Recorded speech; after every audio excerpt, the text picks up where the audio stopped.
This is Nick Frazier with your Game Center update. Yesterday on Caroline, Willy, and D-Mase, General Manager Barry Trotz joined the show and discussed the Nashville Predators' identity and the players buying into the system. When you get buy-in, you can go a long way. I've had some teams, and I coached for a long time. I had teams that maybe didn't have a lot of talent, but they had buy-in, and we were a tough out. And to the Islanders, I mean, we were supposed to be a little bit in a rebuild my first year, and we ended up in 102 points and get in the second round, knock out Pittsburgh really easily, actually. But the buy-in was really good, and that's where it starts. And I see a lot of buy-in. And tune in tonight to 94.9 The Fan as the Nashville Sounds look to finish the season strong, taking on the Jacksonville Jumbo Shrimp, the AAA affiliate of the Miami Marlins. You're listening to 102.5 and 106.3 The Game. For more, follow us on Twitter at 1025 The Game or visit thegamenashville.com. Live from the Hiller Plumbing, Heating, Cooling, and Electrical Studios. WPRT FM Pegram, WPUC HD2 Laverne. Broadcasting on Alexa. I appreciate that. And other smart speakers. 1025 and 1063. And a score! You can run different offenses. The doors on the board. Off the field, on the field. The Game. A Cromwell Media Station. Covering your teams and the news of the day. Ladies and gentlemen. This is Caroline, Willy, and D-Mace. Who is pleasant to listen to. With Caroline Fenton, Willy Donick, and former NFL wide receiver Derek Mason. You are hands down my favorite radio personality of all time. On 1025 and 1063 The Game and the Game Nashville app. With no further ado,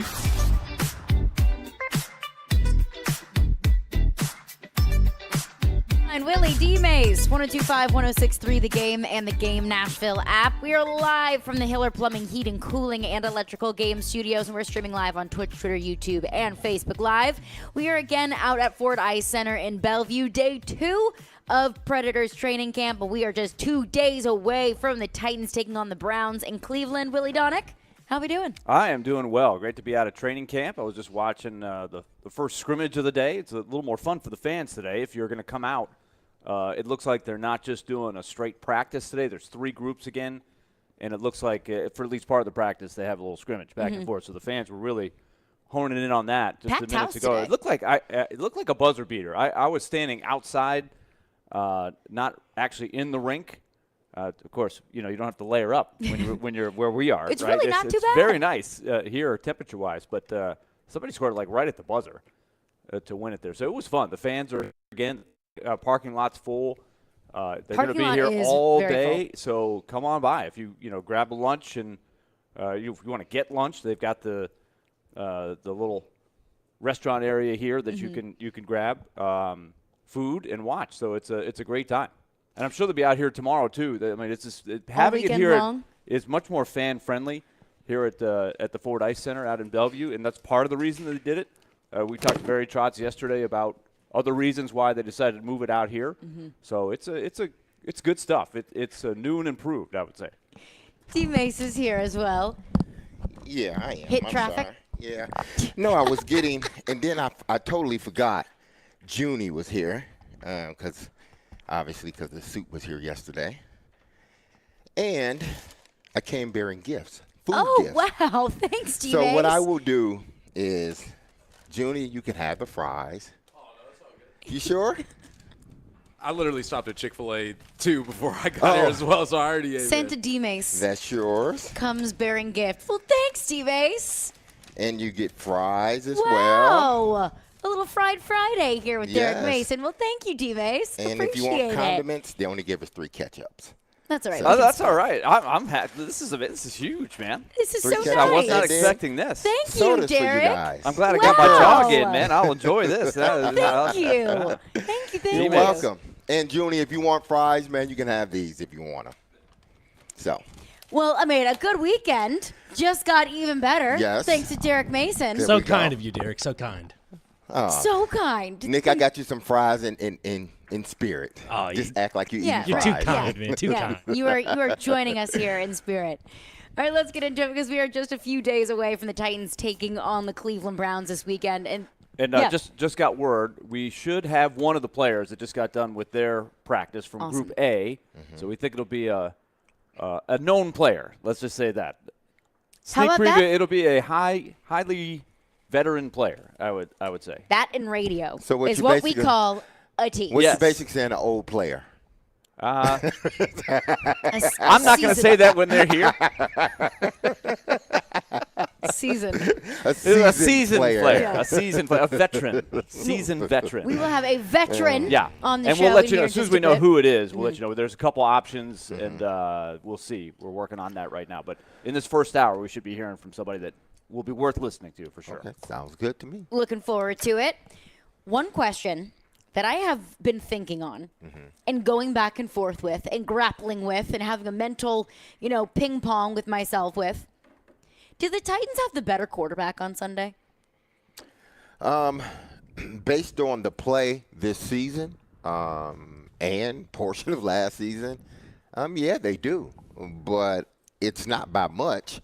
Considering, if you'd asked this after the first game. Exactly. If you asked this after the first game, I think it would be, hey, listen, just flip a coin and don't give us either one of them. And hope for the best. Exactly. But I think because of the way Ryan played last Sunday, he gave a lot of people a sense of relief. And the way Deshaun Watson has been playing the last two games, I think people in Cleveland are concerned, and rightfully so. It's not necessarily, the money. It's the guarantee. Mm-hmm. It's what you gave up to get him.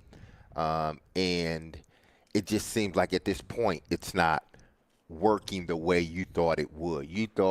I think people in Cleveland, and rightfully so, considering what Deshaun Watson had done in Houston, they thought he would come in and just pick up where he left off.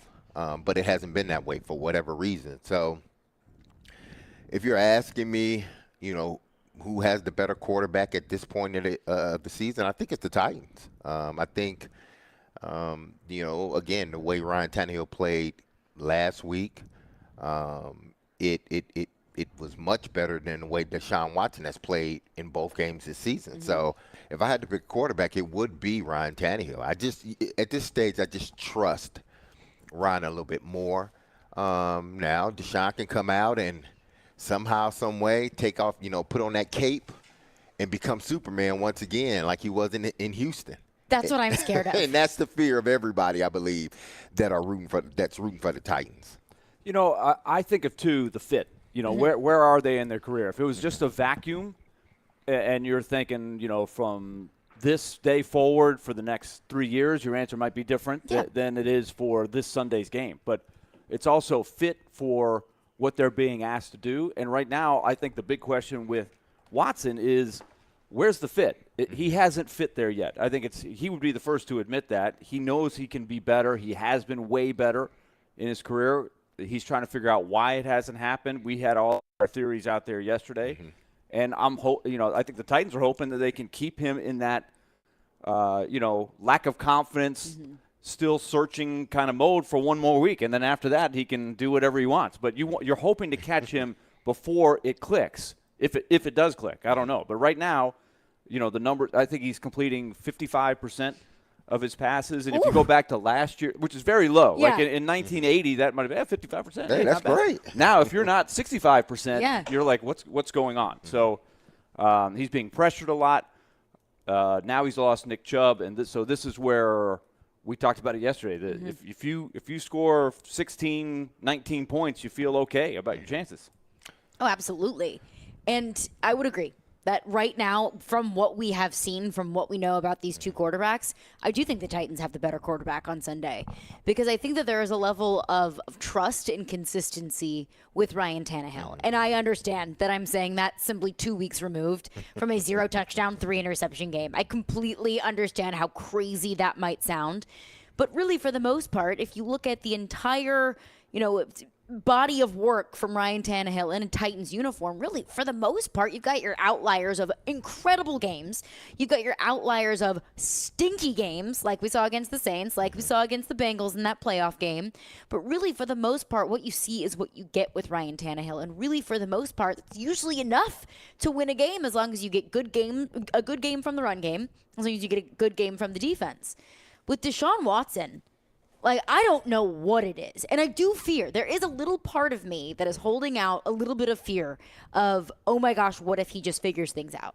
Because, like, Joe Burrow hasn't looked very good so far this season, but I think we all know, like, it's Joe Burrow. He'll be fine.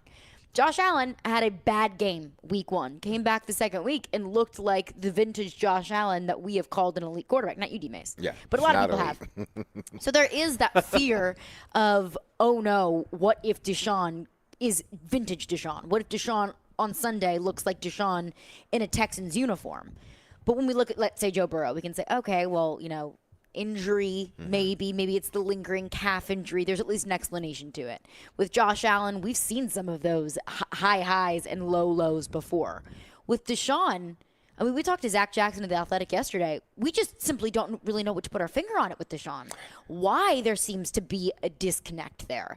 So there is a fear that there could be vintage Deshaun that we see on Sunday, but from what we know right now, I would say give me Ryan Tannehill over Deshaun Watson. I don't think nobody knows but Deshaun Watson what's going on. I'm sure people have looked at his mechanics, and it doesn't seem, at least from the outside looking in, watching his games, he's changed anything with his mechanics. He's always had sort of this this slow throwing motion and release throwing motion. It's slow, but once the ball is out of his hands, it usually get from point A to point B pretty fast. So it just seems like he's still got the same mechanics. He still goes through the same motions. So nobody is able to pinpoint, other than saying, well, he's still getting used to the offense. He didn't, people are going back. He didn't play, 6 games last season. And all of that could be valid. But the fact remains he's not playing the way that Cleveland envisioned him playing. And here's the scary part for Titan fans. You hope Ryan Tannehill doesn't regress to what he did in the first week, because you're facing a much stiffer defense all around, not just on the front line. You're facing a defense that's good on the front 7 and the back end.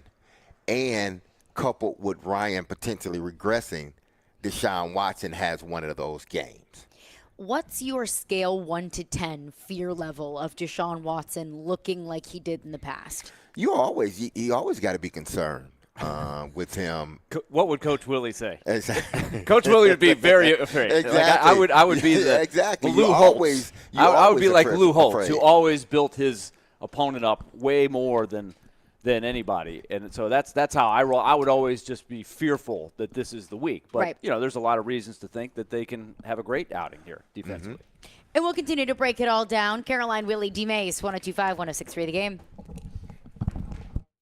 We are live and local. I think Vanderbilt is steady, disciplined. It's been so long since Tennessee's gotten out of the first weekend. And your source for Nashville sports. I don't mind going to another team. You want to know what the coaching staff's going to look like? We are Nashville's best sports talk. 102.5 and 106.3 The Game and the Game Nashville app. Football is back, and so are the deals at Electronic Express. Come into any of our convenient locations and save big on 4K TVs from your favorite brands like Samsung, LG, Sony, and more. Electronic Express has huge savings in every department. Computers, appliances, housewares, Bluetooth speakers, and more. Save up to 40% with up to 60 months special financing. Score amazing deals in-store or online at electronicexpress.com. Electronic Express. We make it happen.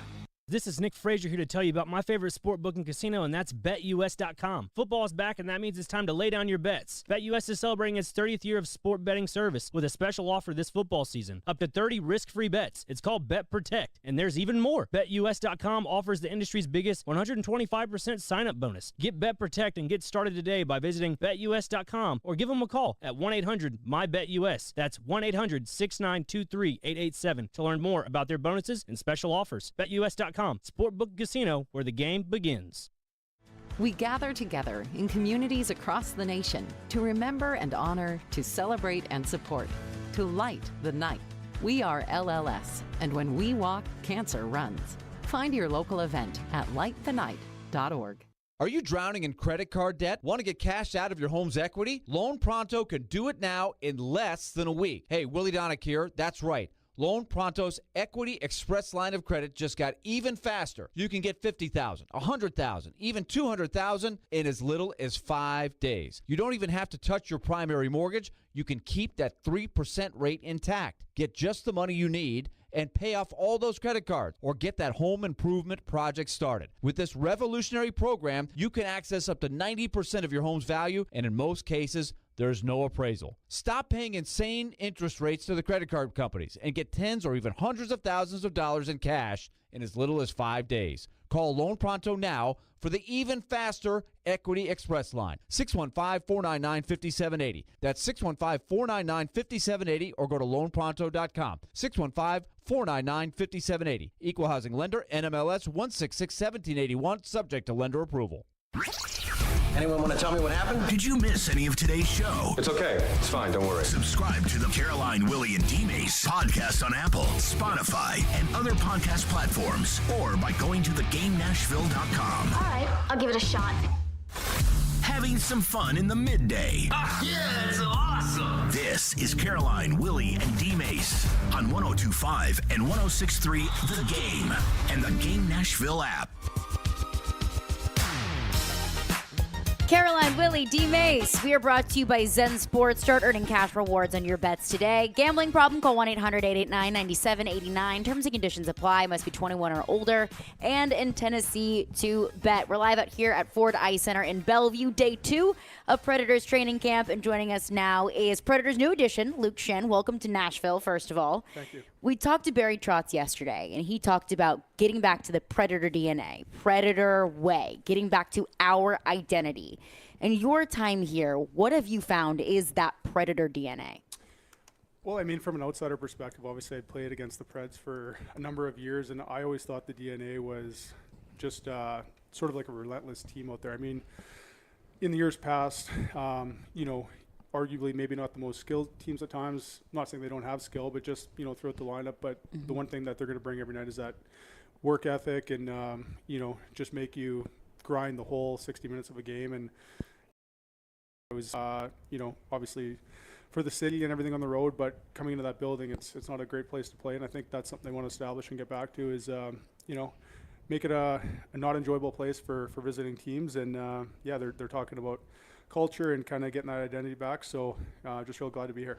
And part of that culture that Barry's talked about so much, he's used this term, all the way going back to kind of free agency period right around the draft, is bringing in serial winners, that they want to bring up kind of this youth movement, but they want them to be influenced by guys that have been around the game and have had a lot of success in the game. So what have you brought into this organization that you believe gives this team that serial winner kind of edge? Yeah, I mean, it's a nice compliment, obviously, when you're thought of in that conversation. It's, you appreciate hearing things like that. But, yeah, I mean, been fortunate enough to, have some highs in my career as far as, being on winning teams. And you understand sort of what that culture is like and what goes into it and just how hard it is. And, it's when you talk about culture, to me, it's, you could sit there and it's not a one-sentence answer or nothing like that. When you talk about it, it's a number of things that go into it, whether it's, guys putting extra work on the ice or how they prepare in the gym or just kind of the extra little details, but also, how they show up at the rink and the conversations that are had outside the rink, whether that's dinner on the road. And, it's just a good, you want good attitudes around there and guys with common goals, and conversations are a lot different than they are in, not successful teams and franchises. So I think that's part of it. You want to bring in guys who've, had the opportunity to win and just, show what it's all about, and we got to continue to earn it, but hopefully it rubs off on some guys who are working their way into the league, and we all want to be part of it together. We're talking to the Nashville Predators' new addition, Luke Schenn. Now, Luke, we had a chance to talk with Barry yesterday, and we asked him the same question about the culture, how long, what's the timetable. In your experience, coming in when you come into a new team, how long does it usually take for that sort of chemistry to build, for that identity to be set? Is there a timetable, or is it just, hey, listen, we go and eventually we'll know when everything is on point? Well, I think it's a day-by-day process. I think, the more guys commit to it, the quicker it happens. But the one thing I think, trying to form that identity and that culture, it's a really hard thing to get traction on, to be honest with you. I mean, it's one of those things that it's hard to achieve and establish. It's once you do establish it, I mean, it's even harder to keep, because, you don't want to have guys get complacent and take it for granted. And to me, it's a really easy thing to lose too. I mean, you have a couple guys who don't bring the right attitude, and it can maybe rub off some negativity on other guys. And next thing you know, it's filtering the room, and guys are not putting in the effort or doing less. So I think, you want to answer your question, I don't know if there's a timetable you could put on it. I think it's a day by day thing, and you want to continue to show up and do the right thing and be a good teammate and feel everyone, make everyone feel a part of it and included. And it doesn't matter if you're an older veteran guy or a top scorer or a guy in the lineup or a call up from the American Hockey League. It's you want everyone to feel a part of it, and you're going to get more out of guys when they feel like they're a part of the culture and the identity. Now, Coach Brunette it seems like he wants to play a faster version of hockey. Barry mentioned that as well. What is your definition of a faster version of hockey? Because the GM had two different versions. One, yes, we can be faster as a team, meaning skating faster, but also what I think he was sort of relaying it, we want to get faster, the puck moving up the ice faster. Yeah, I would agree with both, but I think in particular the second thing. I think when you talk about speed, it's speed through the puck. I mean, everyone's fast in the league, or majority of guys, maybe not myself actually. But you can play fast through the puck, and I think that's being assertive and being erring on the side of aggression rather than being passive. Sometimes if you play in your heels a little bit, any sport, I'm sure you can attest to it in football too. You're half a step off and you look slow. And sometimes if you're just kind of on top of things, thinking the game at a higher level and a higher speed, then it looks like you got a little more jump and things happen a little quicker out there. But I think, like what you alluded to, it's speed through the puck, making decisions quick, and as a defenseman, we got a lot of fast forwards too, so it's kind of going north as soon as possible. And yeah, they're doing a great job preaching it. It's a fun way to play. It's you're able to be creative and let guys' abilities show. So so far it's been great so far. We're talking to Luke Shen, Predators defenseman, and Luke, I know it's just on the first couple days here, and then the scrimmage you got a chance to skate with Roman Josi. What's that like? I mean, he's quite unique the way he moves around that ice. So when you're his partner, how do you feel your way out there? Yeah, I mean, he's a special player. There's no question about that. He's one of the best, if not the best, at what he does. And I was fortunate enough the last couple of years to play with guys who are similar to him. For fans who don't know, Quinn Hughes, a guy in Vancouver, he's a very similar sort of player. Morgan Riley in Toronto as well. And I guess to describe these players, I mean, they're really, really good skaters, and they get up the ice in a hurry. They're really good and dangerous in the O-zone too. They're, not afraid to make plays. They're good at walking the blue line. And for me, I feel fortunate to get a chance to play with a guy like Roman. It's early in camp, so you never want to, say anything cemented in stone or anything like that. But I do understand the way that these guys play, and they need the puck. And my job as a defenseman, a partner, is to just compliment them and try to get them the puck and, communicate with them. But there's no question these guys are, when you talk about Roman, he's, the elite of the elite. And I think this whole organization's, real proud to have him, obviously. And he's a great leader and a great captain and great person as well, too. So, he's not enjoyable to play against, too, defending him. So. Well, it's interesting. Barry Trotz, in the whole serial winner thing, he singles out Ryan McDonough and yourself as stealing a couple of Stanley Cups from him when he was with the Islanders. He talks about, points in series, where, the series can go either way, but, that winning mentality of Tampa. So just being back with a guy like McDonough, what is that like? We've seen him for a year do his thing here. And, you don't notice it every day. He's not going to do spectacular things, but over the long haul, you really see the influence he has. It's personal for Barry. Yeah, exactly. I don't blame him on that one. Hey, he got his ring in Washington, though, so he's he did. He's got a ring. Yeah, he does. But he could smile when he was telling the story a little bit better. Exactly. He hasn't been completely robbed. But, obviously McDonough, where do I start with a guy like that? I mean, he was a captain of the New York Rangers as an early guy at an early age, so that tells you enough in itself. When you're talking to a franchise like the New York Rangers and you pick probably, 24, 25-year-old young defenseman to be your captain, that obviously shows that, he shows up to the rink every day and does the right things. And the right things means, exactly what I talked about earlier, making sure everyone feels involved and is accountable, but also taken care of, and young guys he helps out. But on a personal note, he takes care of himself a lot too. Does all the right things that you'd imagine a veteran pro would do, and he's had the career he's had because he just does the right things day in and day out. Like you said, a lot of the stuff probably does go unnoticed. He's not the most flashy guy. I mean, you compare him and Roman, they're total opposite ends of the spectrum as far as what they do out there, but equally as effective. And we don't win cups in Tampa without Ryan McDonough. He just competes every night. He plays so solid defensively. Does all the little details. He's great on the penalty kill, block shots. Really hard to play against, and I know Tampa really misses him too. And their loss is our gain, and we're happy to have him. And he's one of my good buddies, and big reason why I wanted to come here is because guys like that are here, and you're not going to put up with being mediocre. You want to find a way to get better, and that's why you bring in guys like that. So there's guys like him. Ryan O'Reilly is another guy. Guys who have won and do the right things. So obviously Trotsy's trying to establish something, and honored to be a part of that. Now, have you discovered, or your teammates, the immaculate grid yet? And if so, how many times have you put yourself or Hal Gill in the grid? Because have you heard of this thing? No, I haven't. Oh my gosh, it's you're going to be great at this game. And you got to introduce this to the locker room if nobody else has done this, because we're addicted to it. Yeah. Okay. Well, we'll show you when it's over, but it is basically a grid, and they give you two teams. Okay. And you have to find a player that's played for both teams.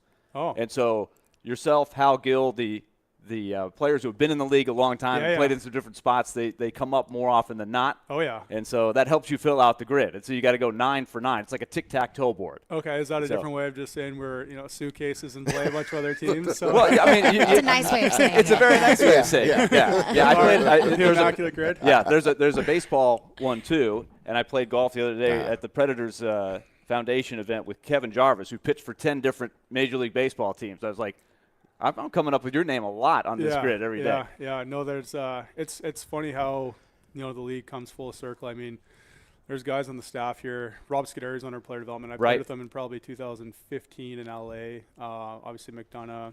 Tyson Berry was actually my defense partner and lived with me in Kelowna when he was 15. So this is like 17 years ago. Yeah. So we played junior together. So that's how long we've known each other, and we've been in each other's wedding parties and stuff. So like the connections are real small, obviously on the rink and outside of hockey. And Hal Gill's another one, right? Yeah, I remember him walking up to you, I think maybe his first year on the broadcast with us, and wherever you were at the time, he maybe Anaheim, I think. But that's a guy you go way back with too, right? Yeah, I played with him in Philly. Hal does like to say, I played with so-and-so, because he's very well traveled as well. That comes in handy. Yeah, no, Hal's one of those guys that you're around, and whether you're around for 5 minutes, you play with him for 3 years, that's one of those guys that you don't forget, obviously. So lots of Hal Gill stories still get brought up amongst guys in the dressing room, whether you play with him or not. Let me tell you a story about Hal Gill, because they're just some of the most outrageous stories. But to be honest, you can't get enough guys like that as far as characters and, guys that keep things light around the rink. And, hey, Hal's got a cup too, right? So yeah, he does. Yeah. With Scuderi. Yeah. Over 1,000 games and hell of a career for Big Skillsy, we call him. So no question. Before we let you go, too, I was listening to the podcast, Elliot Friedman, who comes on our station throughout the season, but he was congratulating your brother Braden to be named the captain for the Blues. But he also said, you guys are potentially like the Manning brothers someday. He's worried you're going to take his job and become broadcasters someday. Is that something you guys are interested in? I'm absolutely not trying to take Elliot's job at all. No, I mean, it's just, I think it's one of those things. I started in Toronto, obviously a ton of media there, and, you go to Philly. But, some guys, when you play in markets like that, media could be sometimes hard, but I always get along great with everyone you're associated with. At the end of the day, these guys are all when you're talking about guys like that or your local newspaper, whatever. Everyone's a great guy, and obviously they got a job to do and cover. And Elliot, I think he talked to Braden about it one time. Like Braden was just talking to him after morning skate in Toronto. I think it was a year or two ago, and just hung around in his gear for a while and started talking to the media. And Elliot said, you ever thought about doing a Manning's brother thing? Like you and Luke would be kind of cool with that. And then Braden called and told me, he's like, guess what? Elliot just said that. And we were kind of laughing about it. But no, obviously, he's a great guy, and there's a lot of good people in the industry, and it's nothing on the horizon for sure. The Shencast not going to happen anytime soon. I think the Shen's got a much less following than the Manning brothers. I don't know how well we would do. Shen show. Shen show. We'll workshop it. Yeah, sounds good. Yeah, we'd have to get some pretty special guests on just to kind of get a couple likes on there. So.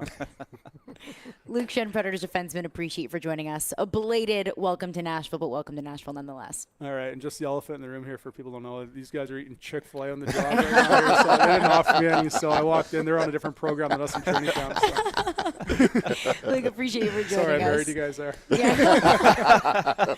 D-Mase is busted. Santa D-Mase that was bearing gifts. All right, we'll react to what Luke had to say coming up next. Caroline, Willy, D-Mase, 102.5, 106.3 The Game.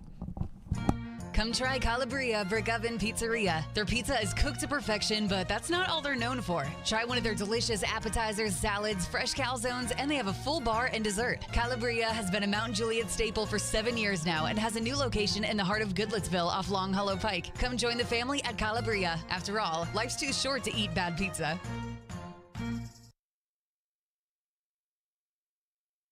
.102.5 and 106.3 The Game is live and local. And now, let's meet the starting lineups. Robbie and Rex Road 6 to 9. Big time performance, best part of the team. Chase McCabe 9 to 11. An unrestricted free agent. Caroline, Willy, and D-Mase 11 to 2. Got the big contract. The Velvet Touch. Talk about Hall of Famers. And Stillman and Company 2 to 6. Kept going for it. And don't forget, we're your home for all things Smashville. He scored! Nashville's best sports talk. 102.5 and 106.3 The Game. When getting the job done right is job one, you need construction equipment that's built right. From compact track loaders to the world's #1 selling compact excavator, the Kubota construction lineup features durable Kubota engines, more comfort, and the versatility to do it all and do it right. Visit your local Kubota dealer today. Go to KubotaUSA.com for full disclaimer.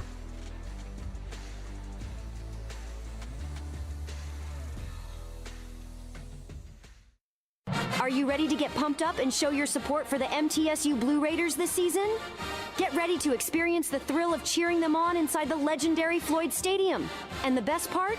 Season tickets are available at an unbeatable starting price of just $99. Don't wait any longer. Head to goblueraiders.com/tickets to secure your spot and join us in cheering the Blue Raiders to victory. Let's go Blue!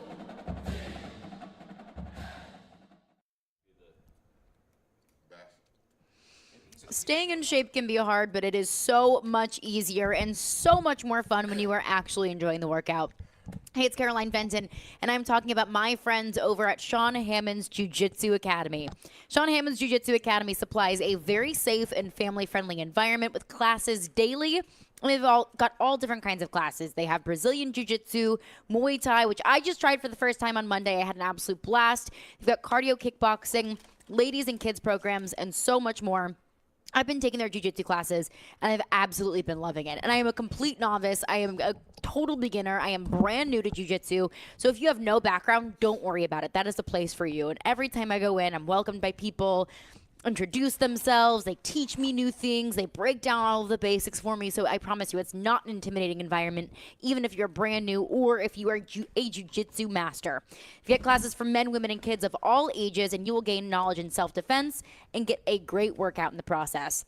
They're located at 2909 Armory Drive in South Nashville. So call Sean Hammond's Jiu-Jitsu Academy today to set up your free trial and tell them that Caroline sent you. Learn more online at SeanHammondsBJJ.com. Sean Hammond's Jiu-Jitsu Academy, where your journey begins. Honey, what's an 8-letter word for difficult to explain? When we planned on retiring, we never planned on Medicare being so confusing. What's a 6-letter word for special skills or knowledge? Fortunately, Farm Bureau Health Plans is an expert on all things Medicare. With 75 years of helping Tennesseans, they helped us understand our Medicare options. Why are these things so complicated? Talk to your local representative or visit fbhp.com. Farm Bureau Health Plans. Plan on us. Vanderbilt football lives begins here. This Saturday, it's Vanderbilt and Kentucky from First Bank Stadium. Coverage starts at 9:30 a.m. Kickoff at 11. Your home for the Commodores is 102.5 and 106.3 The Game and the Game Nashville app. Hey Nashville, this is David Price. You're listening to Nashville's best sports talk, ESPN 102.5 The Game.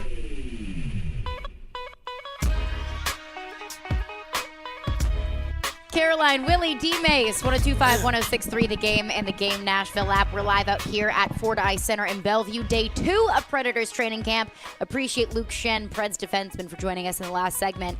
And 102.5 and 106.3 has your chance to win a 4-pack of tickets to see the MTSU Blue Raiders take on Colorado State at Floyd Stadium this Saturday. Just text in the keyword BLUE, B-L-U-E, right now to 615-737-1025 to enter to win. Also, while you got your phone out, text in questions for D-Mase. Yes. Ask D-Mase in 1 hour. We'll get into those at 12:30. Maybe ask D-Mase about his selections at Chick-fil-A now that we've been busted by Luke Shen. He got outed. Yes, we did. So it's Cheat Friday. We're just going to call it Cheating Friday. Cheat Friday. Sometimes you got to treat yourself, right? Hey, I had a donut this morning, so okay, let's go. Okay, yeah. Was it good? Yeah, it was delicious. Was it for Voxes? Glaze, oh my goodness. I got it from the Bucks. Starbucks. Oh, the Bucks. Yeah, the B. Yeah. The big B. Yeah, I call it the Bucks, That's out. All right, well, we were just breaking down, who has the quarterback advantage in this game on Sunday. And if you would have asked me this question, maybe this time last year, I would have said, what do you mean? Like, Deshaun Watson is a better quarterback. But with what we've seen from Deshaun Watson, I really do believe that the Titans have the quarterback advantage on Sunday.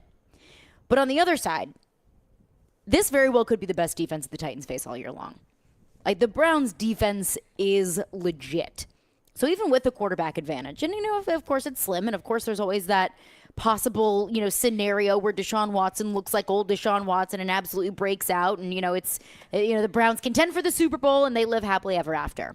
But considering how good this defense is, the Titans' offense is simply not good enough to overcome that good of a defense. So how much of this really falls on Tim Kelly?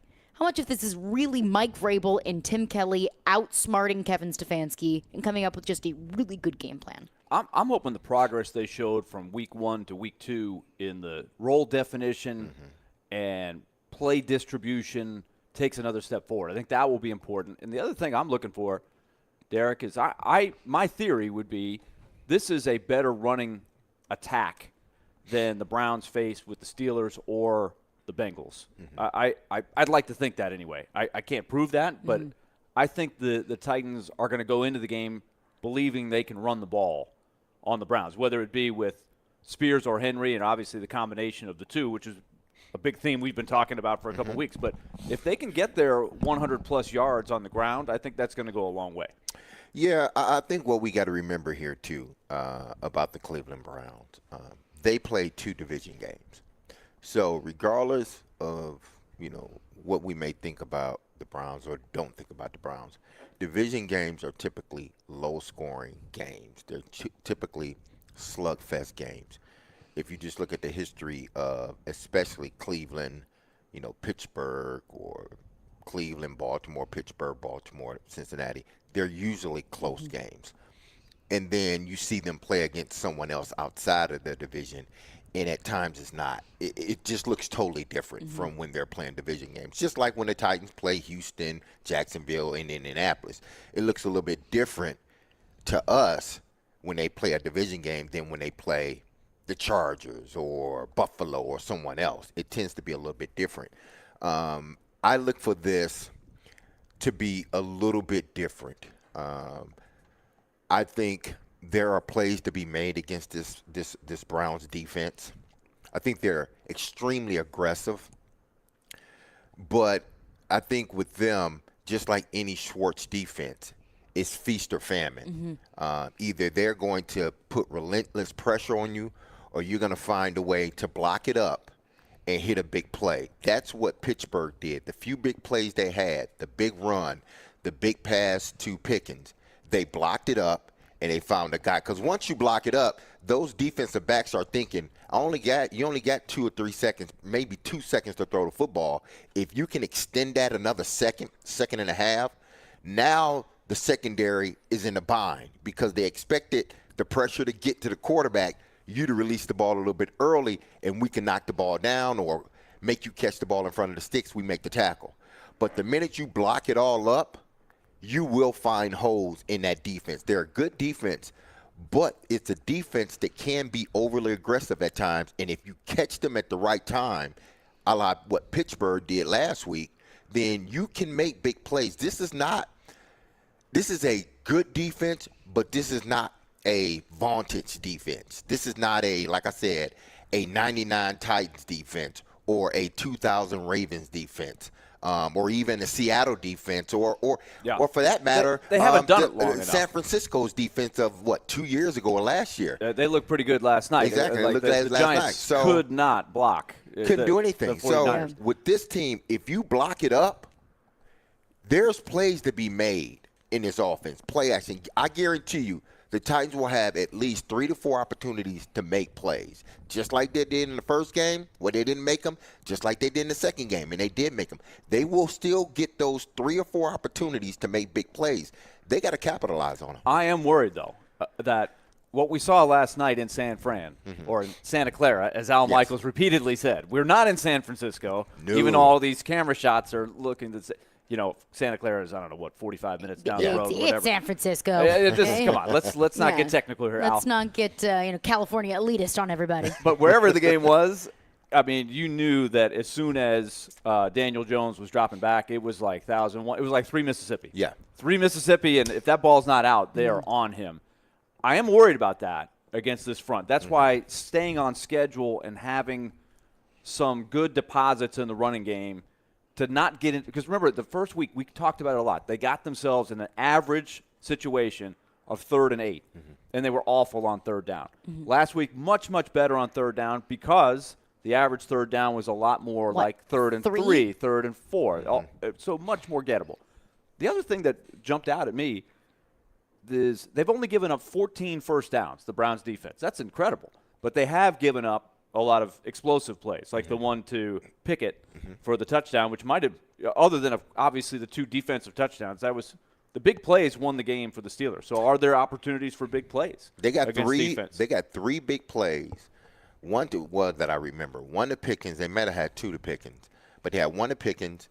They had another. Najee Davenport had like a 20-yard run, I believe. Najee Harris. Najee Harris. I said Davenport. Najee Harris. TD's son. Then.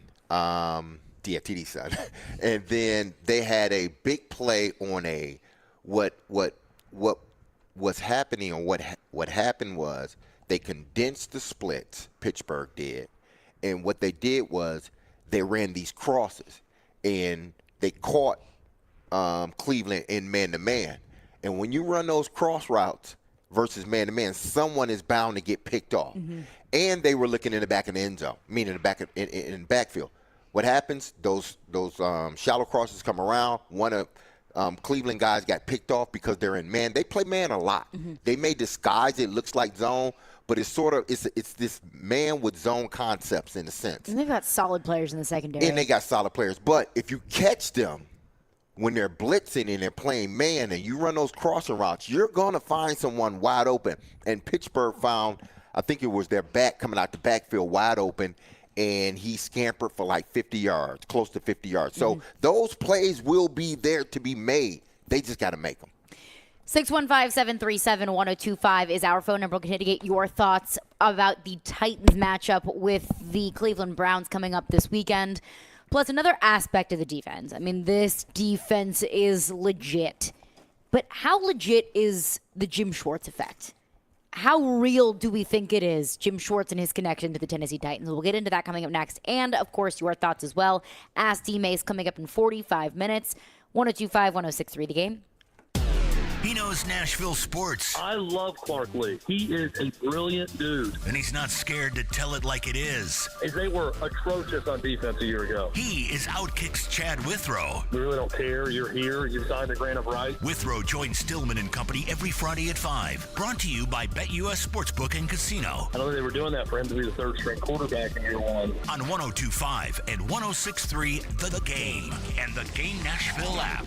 Real estate investors, get ready for an incredible opportunity. D&M Development is thrilled to announce the Phase 1 presale of 16 non-owner occupied short-term rentals in Nashville's exclusive resort-style community, the New Cumberland. Nestled between Germantown and East Nashville, this exceptional location offers stunning views of the city and the Cumberland River. Each unit features spacious kitchen, 4 bedrooms, and 4 baths, providing the ultimate luxury experience for your guests. Resort-style pools and a wide range of amenities. Don't miss out on this exclusive investment chance. Visit thenewcumberland.com for more information and secure your spot in this extraordinary community.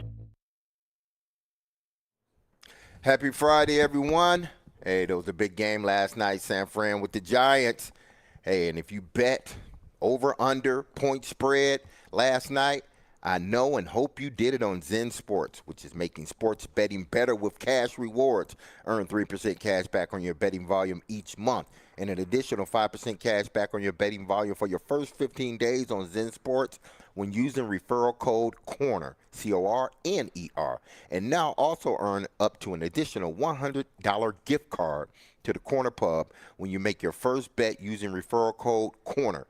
This Sunday, join Zen Sports at the Corner Pub, downtown location on 5th Ave, right off of Broadway, to watch the NFL games, meet the Zen Sports team, and get some free food. Delicious. All you have to do is sign up using the code CORNER, and Zen Sports will also give you a gift card equal to double the amount on your first bet, up to $100. You will receive your gift card via email within 48 hours of making your first bet, or when you arrive at the Corner Pub. Either way, you're going to get your money.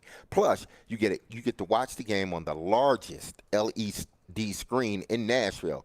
Sounds like betting just got better, people. Gambling problems? Call 1-800-889-9789. Terms and conditions apply. Must be 21 years or older to bet here in Tennessee. C10 Nationals, the world's largest Chevy and GMC truck event, is coming to the Nashville Superspeedway September 29th and 30th. Packed with vendors and activities, autocross, swap meet, dyno, drag race, and more. Daily tickets $20 at the gate, and parking is free. More info at c10nationals.com.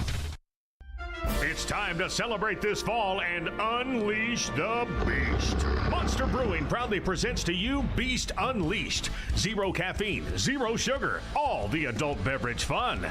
The Beast is unleashed with great taste, bold familiar flavors, and 6% alcohol. Go wild with Mean Green, White Haze, Peach Perfect, and Scary Berries. Don't fear the Beast. Enjoy Beast Unleashed at your next tailgate or football party. Drink responsibly. Must be 21 and over. We gather together in communities across the nation to remember and honor, to celebrate and support, to light the night. We are LLS, and when we walk, cancer runs. Find your local event at lightthenight.org. Sometimes it's good to be loud. This is the NFL. Especially when you're Jared Stillman. That's where we are. He's not afraid to say what's on his mind each and every day. That was embarrassing. I don't care if you're a rookie. That was embarrassing. Stillman and Company. Weekdays at 2 on 102.5 and 106.3 The Game and the Game Nashville app. This is Caroline, Willy, and D-Mase on 102.5 and 106.3 The Game and the Game Nashville app. When you talk about Myles Garrett and Zadarius Smith fresh and locked in and flying off the edge, arguably the top corner trio in the league with Martin Emerson, a rising star, and Denzel Ward, who's been doing it for a long time. And the way Grant Delpit has played in his contract year, yes, this is the best defense right now. And it is good enough to carry them to a certain point. Can it carry them to the playoffs or deep in the playoffs? No. But if there is another gear for Watson in this offense and it's just sputtering right now for whatever reason, then yes. I think the Browns can have the kind of season that the Titans have had a couple times under Vrabel, right, where you win ugly by design, you're fortunate when you do it, and you just rely on your defense week in and week out. Now, what's the ceiling on that? I don't know, but even in just 8 quarters, I've seen enough to say this defense is legit.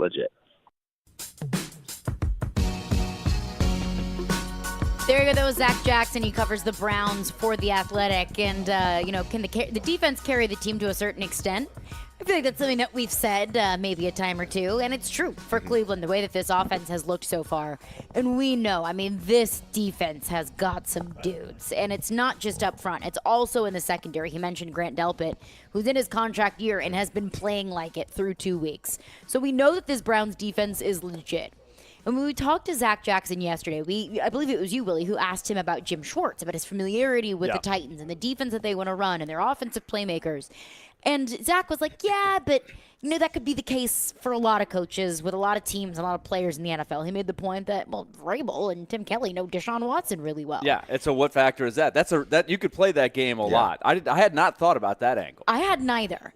But it's still, when he said it, I was like, yeah, and the more and more I thought about it, the more and more I thought about Myles Garrett, Jim Schwartz. I feel like the Jim Schwartz effect is real. I mean, we know how good of a defensive coach he is. I mean, with any defensive coordinator, let's say within the last 2 decades, whether it's Rex Ryan, whether it's Rob Ryan, whether it's Jim Schwartz, Greg Williams, these guys, and there are several more. They'd be good coaches on the Immaculate Grid. They've been a lot of places. Absolutely. They've seen a lot of players, right? They've seen a lot, and they've been to a lot of teams.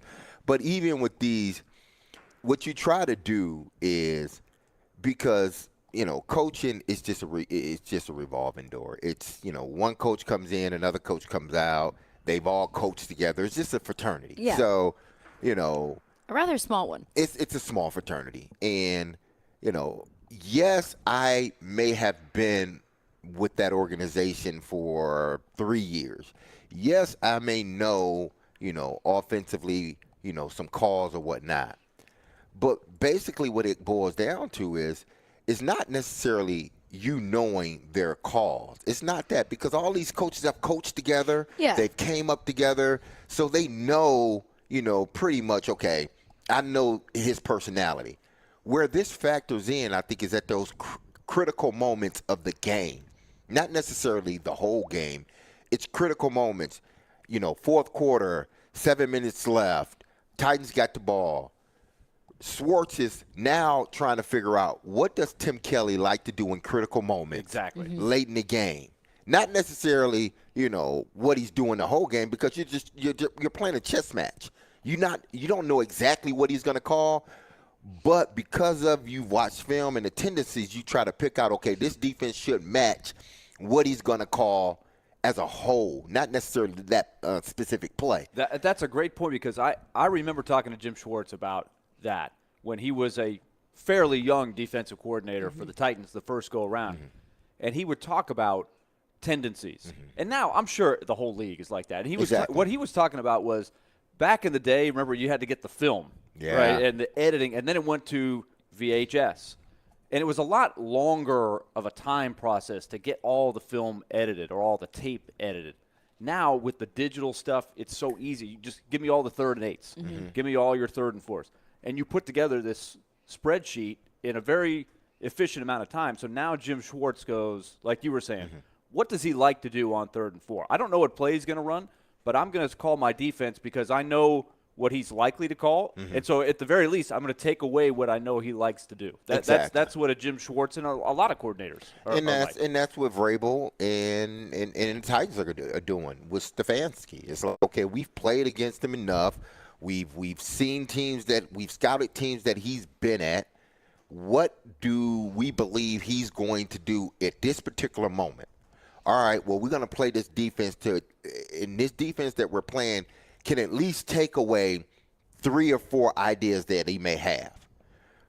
But you're taking an educated guess because of your film study. It doesn't mean you're going to be right, but you're taking an educated guess. All right, I'm going to throw in, we're going to play zone on this play because we feel that in this situation, down the distance, they are going to try to do something that if we play man-to-man, we're going to get caught up. We can't do it. We're going to play zone so we can see what's coming at us. That's typically how these defensive coordinators or offensive coordinators, they react. It's a chess match. I don't know exactly what you're going to do, but because of film study tendencies, I'm going to play a defense that at least covers some of what you like to do. And you may go out totally outside the box on me. That's what Bill Belichick is so good at. That's what Andy Reid is so good at. Kyle Shanahan, going outside the box at times. I guarantee you that, what was it, last game when Bill Belichick ran that special teams play, They never prepared for that in their life. Nobody has. Nobody has. Yeah. But they, I didn't even know that was allowed. And let's say 4 or 5 years ago when he did that sort of play that everybody was trying to figure out, is that legal? Right. And, Jim Harbaugh was going nuts. And it was legal. No, John Harbaugh. John Harbaugh was, but it was legal. But they played their defense based upon what they believed he would do. Well, Belichick went totally outside the box. That's something that it's going to happen every once in a while. But had he not went totally outside the box, then maybe the defense that they were playing would have stopped what he was trying to do. Not only do defensive coordinators scout or offensive coordinators scout, they self-scout themselves as well. Okay, yeah, we like to run the ball, on third down 80% of the time or 70% of the time. Let's switch it up this game. Let's do something a little different. Let's set up as if we are running and then pass out of it. Are we predictable? Exactly. Or are we unpredictable? I mean, Matt, we all play this game, right? Okay, we love to run the ball on third and whatever. But he knows that I know that. Shorts knows that I know. Wait, but he knows that I know that he knows that. You can go play that all. So, but you can't think too much, right? Exactly. You say, look, what's our best stuff, and let's run it. You try to simplify it, I would say, because you could play that game all day. And I think that's the key, and that's kind of what I fear on Sunday. Is I think so many times, you can overthink things. It's any coach in the league could have a tendency to try and maybe over-accommodate or try and maybe over-trick the defense what you're doing offensively. What I think the Titans need to do, Tim Kelly, Mike Vrabel, that's what I say a lot, KISS, keep it simple, stupid. Like, don't get cute with it. Don't overthink the fact that Jim Schwartz knows your offensive and defensive tendencies. Don't overthink the fact that this Cleveland team has a really solid defensive line. And, oh, yeah, by the way, they have a much better secondary than you do. Don't overthink it. Don't try to get cute with it. I felt like against the Chargers, that 4th and 4, Vrabel going for it, I thought that you're getting too cute. You're trying too much to out Brandon Staley. Just do what you do. Get back to your identity. I don't want to see the Titans trying to overcompensate against playing a really good defense by, getting out of their identity or maybe doing things that isn't, what emphasizes the offensive strengths. Just don't get cute with it. Just do what you do. And if that means run, punt, then run, punt. Well, I mean, that's playing that game. You don't want to, because then again, you're getting outside of, even if you do that, you're getting outside of who you are. You're sort of playing to Schwartz's, you're playing to his strength. If you're going to say, well, we just want to, keep this thing close, don't make any mistakes. We don't want to give that defensive line an opportunity to get to our quarterback, so we're going to run, play vanilla football, and hopefully something breaks for us or they make a mistake. You can't play like that. You got to go in with your game plan. If you set out before the week and said, this is what we're going to do, okay. But you got to understand that by doing that, you're taking away playmakers on your end, too, by run, punt, let's get field. But isn't that kind of their identity to begin with? Just run the football, don't turn the ball over, and then I don't think that's create those X plays? I don't think that's anybody's. I don't think any coordinator, at least in my 15 years, no coordinator came in and said, listen, this is what we're going to do. I don't care if we were playing the Baltimore Ravens or the Pittsburgh Steelers or whoever else had a great defense at that time. All right, this is what we're going to do. We're going to run the ball. And if we get it, fine. If we don't, then we punt, let our defense play, get good field position, and go from there. No, we're going to continue to play the brand of football that we're accustomed to. That is their brand of football. But their brand of football is making big plays. We're going to run the football because we got Derrick Henry and now Tajay Spears. But we didn't draft Treylon Burks in the first round to just sit out there. We didn't bring D-Hop in, and paying him X amount of dollars just to sit out there and play a run game. You are doing your team a disservice. Those guys those defensive guys, they get pissed off. They get upset. Run. I cannot tell you how many times we've did that. We were walking off the field. Defense like, y'all put us back out there again? Seriously? They get upset. Defensive coordinators get upset too. They don't want you to play scared. Go out there and make plays. Try to make plays. Don't play scared. And I think if the Titans do that, the run philosophy and punt, you're playing right into what Jim Schwartz wants you to do. Let's continue that conversation coming up next. Caroline, Willy, D-Mase, and we are live out here at Fordyce Center in Bellevue. Live coverage from Preds training camp on 102.5 and 106.3. The Game is presented by the new Cumberland Development. ElectronicExpress.com. We make it happen. The two most sought-after, most prestigious names in bridal jewelry come together for one epic event this weekend at Genesis Diamonds. Tacori and Viraggio, the world's premier designers, are showing off their entire collections. All the latest designs, many showcased for the first time ever, with up to $5,000 in savings. Everyone loves Tacori, meticulously crafted by master artisans in their California design studio. Discover the hidden details and exceptional quality that sets Tacori apart. There's always more than meets the eye with Tacori. Come explore the entire Tacori collection, including all new Tacori fine jewelry, earrings, bracelets, eternity bands, pendants, and more. If you're engagement ring shopping, this is a once-a-year event you can't miss. Other jewelers aren't even allowed to carry these iconic American-made brands. Also for this event, Genesis is showcasing an expanded selection of GIA-certified diamonds in all shapes and sizes. Come join us and take advantage of special incentives, zero interest financing, and as much as $5,000 in savings. This Friday through Sunday, only at Genesis Diamonds, Green Hills and Cool Springs.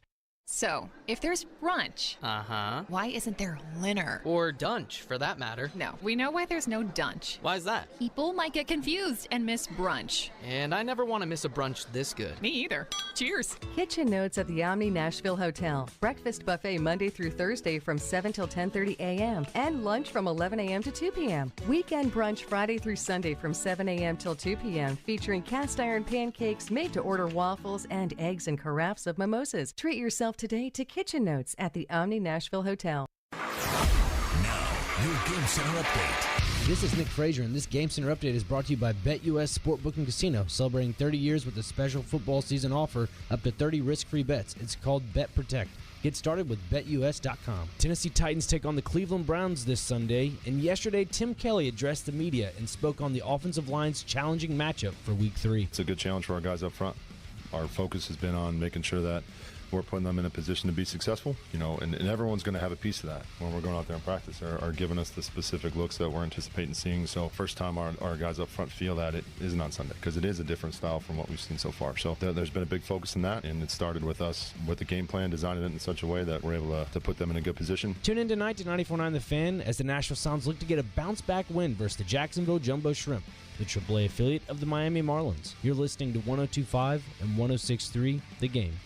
For more, follow us on Twitter at 1025thegame or visit thegamenashville.com. Live from the Hiller Plumbing, Heating, Cooling, and Electrical Studios. WPRT FM Pegram, WPUC HD2 Laverne. Nashville's exclusive home for the Nashville Predators.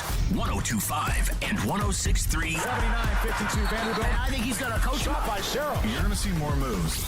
The Game. A Cromwell Media Station. Covering your teams and the news of the day. Ladies and gentlemen. This is Caroline, Willy, and D-Mace. Who is pleasant to listen to. With Caroline Fenton, Willy Donick, and former NFL wide receiver Derek Mason. You are hands down my favorite radio personalities of all time. On 1025 and 1063, The Game, and the Game Nashville app. With no further ado, Caroline, Willy, D-Mase, 102.5, 106.3, The Game, and the Game Nashville app. We are live from the Hiller Plumbing, Heating, Cooling, and Electrical Game Studios, and we are streaming live on Twitch, Twitter, YouTube, and Facebook Live every single day. We are live out here at Preds training camp at Fordyce Center in Bellevue, and joining us now is Tommy Novak. Tommy, appreciate you for joining us. It was the youth movement at the end of last season. What are you taking from that experience and bringing it into the beginning of this season? Yeah, it was, for a lot of us young guys, it was nice to just get a lot of playing time in a pretty important part of the season. We're still pushing for that playoff spot. So I think it's just the experience. The experience is valuable in this league. So just to get that under our belt, I think, makes you a little bit more comfortable on the ice come this year. Andrew Burnett comes in. Wants to get faster. He said during one of his press conferences, he said, hey, when we have the puck, we want to keep the puck. Yeah. When we don't have the puck, we want to get the puck. Seems pretty simple to me. Yeah. But bringing a new, just faster philosophy in this team, how have you seen that change throughout training camp in early days? Yeah. It's early. We're kind of just implementing everything now. And, yeah, it's obviously a little different. We're pushing the pace a lot more, and I think it'll be good for us just to play with speed and make plays off the rush and be creative, and it's going to be fun for sure. Now, is there a different sense of rejuvenation, so to speak, in the locker room now, based on how the team ended last season? It just seemed like a different team last season because of the injuries. A lot of young guys got an opportunity to play. A lot of guys came up. The team played surprisingly well. I think once you guys had all the injuries, a lot of people expected everything to kind of go downhill. But you guys stayed in it. You fought. And you were on the verge of making the playoffs. Had some things went your way a little bit earlier. But does that mean there's a sense of rejuvenation this year coming into the season? It's kind of hard for me to say because I haven't been here that long. Mm-hmm. So it's hard for me to say there's a rejuvenation with how the older guys feel or however they feel about that. But I think I feel like it was a good push for us. I think a lot of people counted us out. When that all happened, trade deadline, trading away a bunch of top producers, top players. So I think for us it's good for our confidence for a lot of us to stay in that race and have a good end of the season there. Tommy Novak joins us. So Tommy, I want to ask you about just your process here, because at this time last year, if I recall correctly, the team goes to Europe. It was more of a veteran team. And you had to sort of be patient to wait your turn there after you had played quite a bit the year before. So how did you try to stay mentally strong through part of that when you probably knew, hey, look, I can play in this league. I've had some success, but I've got to get another opportunity here. Yeah, I think it's just focusing on the task at hand. I think last year I was kind of on the outside looking in at training camp, and my mindset was just to go to Milwaukee and, have a great season, try to, continue my career and, put my best foot forward every day. And, I luckily got an opportunity again to come back up. I wasn't sure if it was going to happen, no matter how well I played. So, a little luck, getting another opportunity and kind of running with it, right away when I got called back up. But, it's just, try to stay, day to day and, not looking too far ahead or too far behind, just trying to put your best foot forward. And you had just a phenomenal last half of the season. And I think probably around the league you snuck up on some people. So how have you tried to prepare yourself from that to you're probably on the radar for some teams now, and so you might get some different matchups. So what's that challenge going to be like for you? I haven't really, thought about any of that kind of stuff. Just trying to get better every day, honestly. Like I said, just, whatever gets thrown at me that day is, what the task at hand. And, I think it'll be a lot of fun this season, new group come together. And, I built a little bit of confidence last year, and I'm excited to, show what I got this year too. It's early, but what kind of first impression has a guy like Ryan O'Reilly and a guy like Luke Shen made? Really good guys. They've been around the league for a long time, so it's nice to, have a veteran presence. Have guys that their hockey IQ off the charts. So nice to watch, nice to learn from those kind of guys, and should be a lot of fun. Have you faced off against Ryan O'Reilly much in the circle over the years? He's one of the best. It seems like he takes every face off. Yeah, he is one of the best. Yeah. I don't think I had too much, last year or the year before, but just in the scrimmage just 30 minutes ago, I had like 4 or 5 against him. But he's hopefully he can teach me some things. Yeah, I mean, how much can you just get better by learning the league, learning the different players, getting to do it more? I mean, that's an area of your game I'm sure you would love to grow in. For sure. I think you get better in this league by playing in this league. So I'm excited to continue to grow, continue to watch these guys and learn and get more games under my belt and hopefully just keep getting better. Tommy Novak is with us. We always talk about, really in any sport, your quote-unquote welcome to the NHL moment or your welcome to the NFL moment, whether it's a big hit on the field in the NFL or whatever it might be. What for you was maybe your welcome to the NHL kind of moment? Oh, to make you relive it. That's kind of a tough one. I remember last year, it was like my fourth game of the season last year. It was early in the game against Dallas. I just, had the puck in the D zone, just kind of, coughed it up to Jamie Benn. He goes in and scores like first shift of the game, and that's a tough one just to have a brutal turnover and to a goal, like fourth game up. But there's probably a couple other ones I'm missing the year before, but that one sticks out to me. Might be a good thing that there's not too many that stick out. Yeah, it's a learning moment. Move on from it. Yeah, exactly. But that's one of those things you have to, I guess, prepare yourself. And D-Mase, that's like when you have a mistake like that, learning how to get over that and get to the next play is a huge thing without letting it weigh on you. For sure. I think I did a pretty good job of it. I think you just kind of got to erase it from your mind, and just keep your confidence and keep making the plays you think are right. So not letting it hinder your play the next shift or the shift after. So yeah. And I think that's a good part about games, sports like hockey or basketball. You don't have too much time to sit there and dwell on the mistake you have, because now you got to get back on the defensive end of the ice. So is that a part of it? Oh yeah, I think you always want to keep your confidence level high. So you make mistakes out there. They happen all the time in hockey. Obviously, it's a super fast game. So just having a short memory, like Ted Lasso says. And, I think goldfish. Memory of a goldfish. Yeah. I think that's a pretty important thing. How many of the guys watch that? I actually haven't finished the show, but I think a lot of the guys have seen it. Yeah. I think it's worth finishing. Have you guys watched it? I have not seen it. I haven't. No, I haven't seen it. I've never finished a show a day in my life. I go past it each time. I mean to watch it, but never get into it.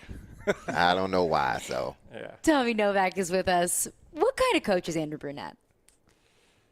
I've only been with him for 2 days now, but he seems like he's energetic, fun style play, and I'll learn more about him in the time coming. But it's been fun so far. Is it different? I mean, is it a distinctly different way that he's trying to teach you guys to play?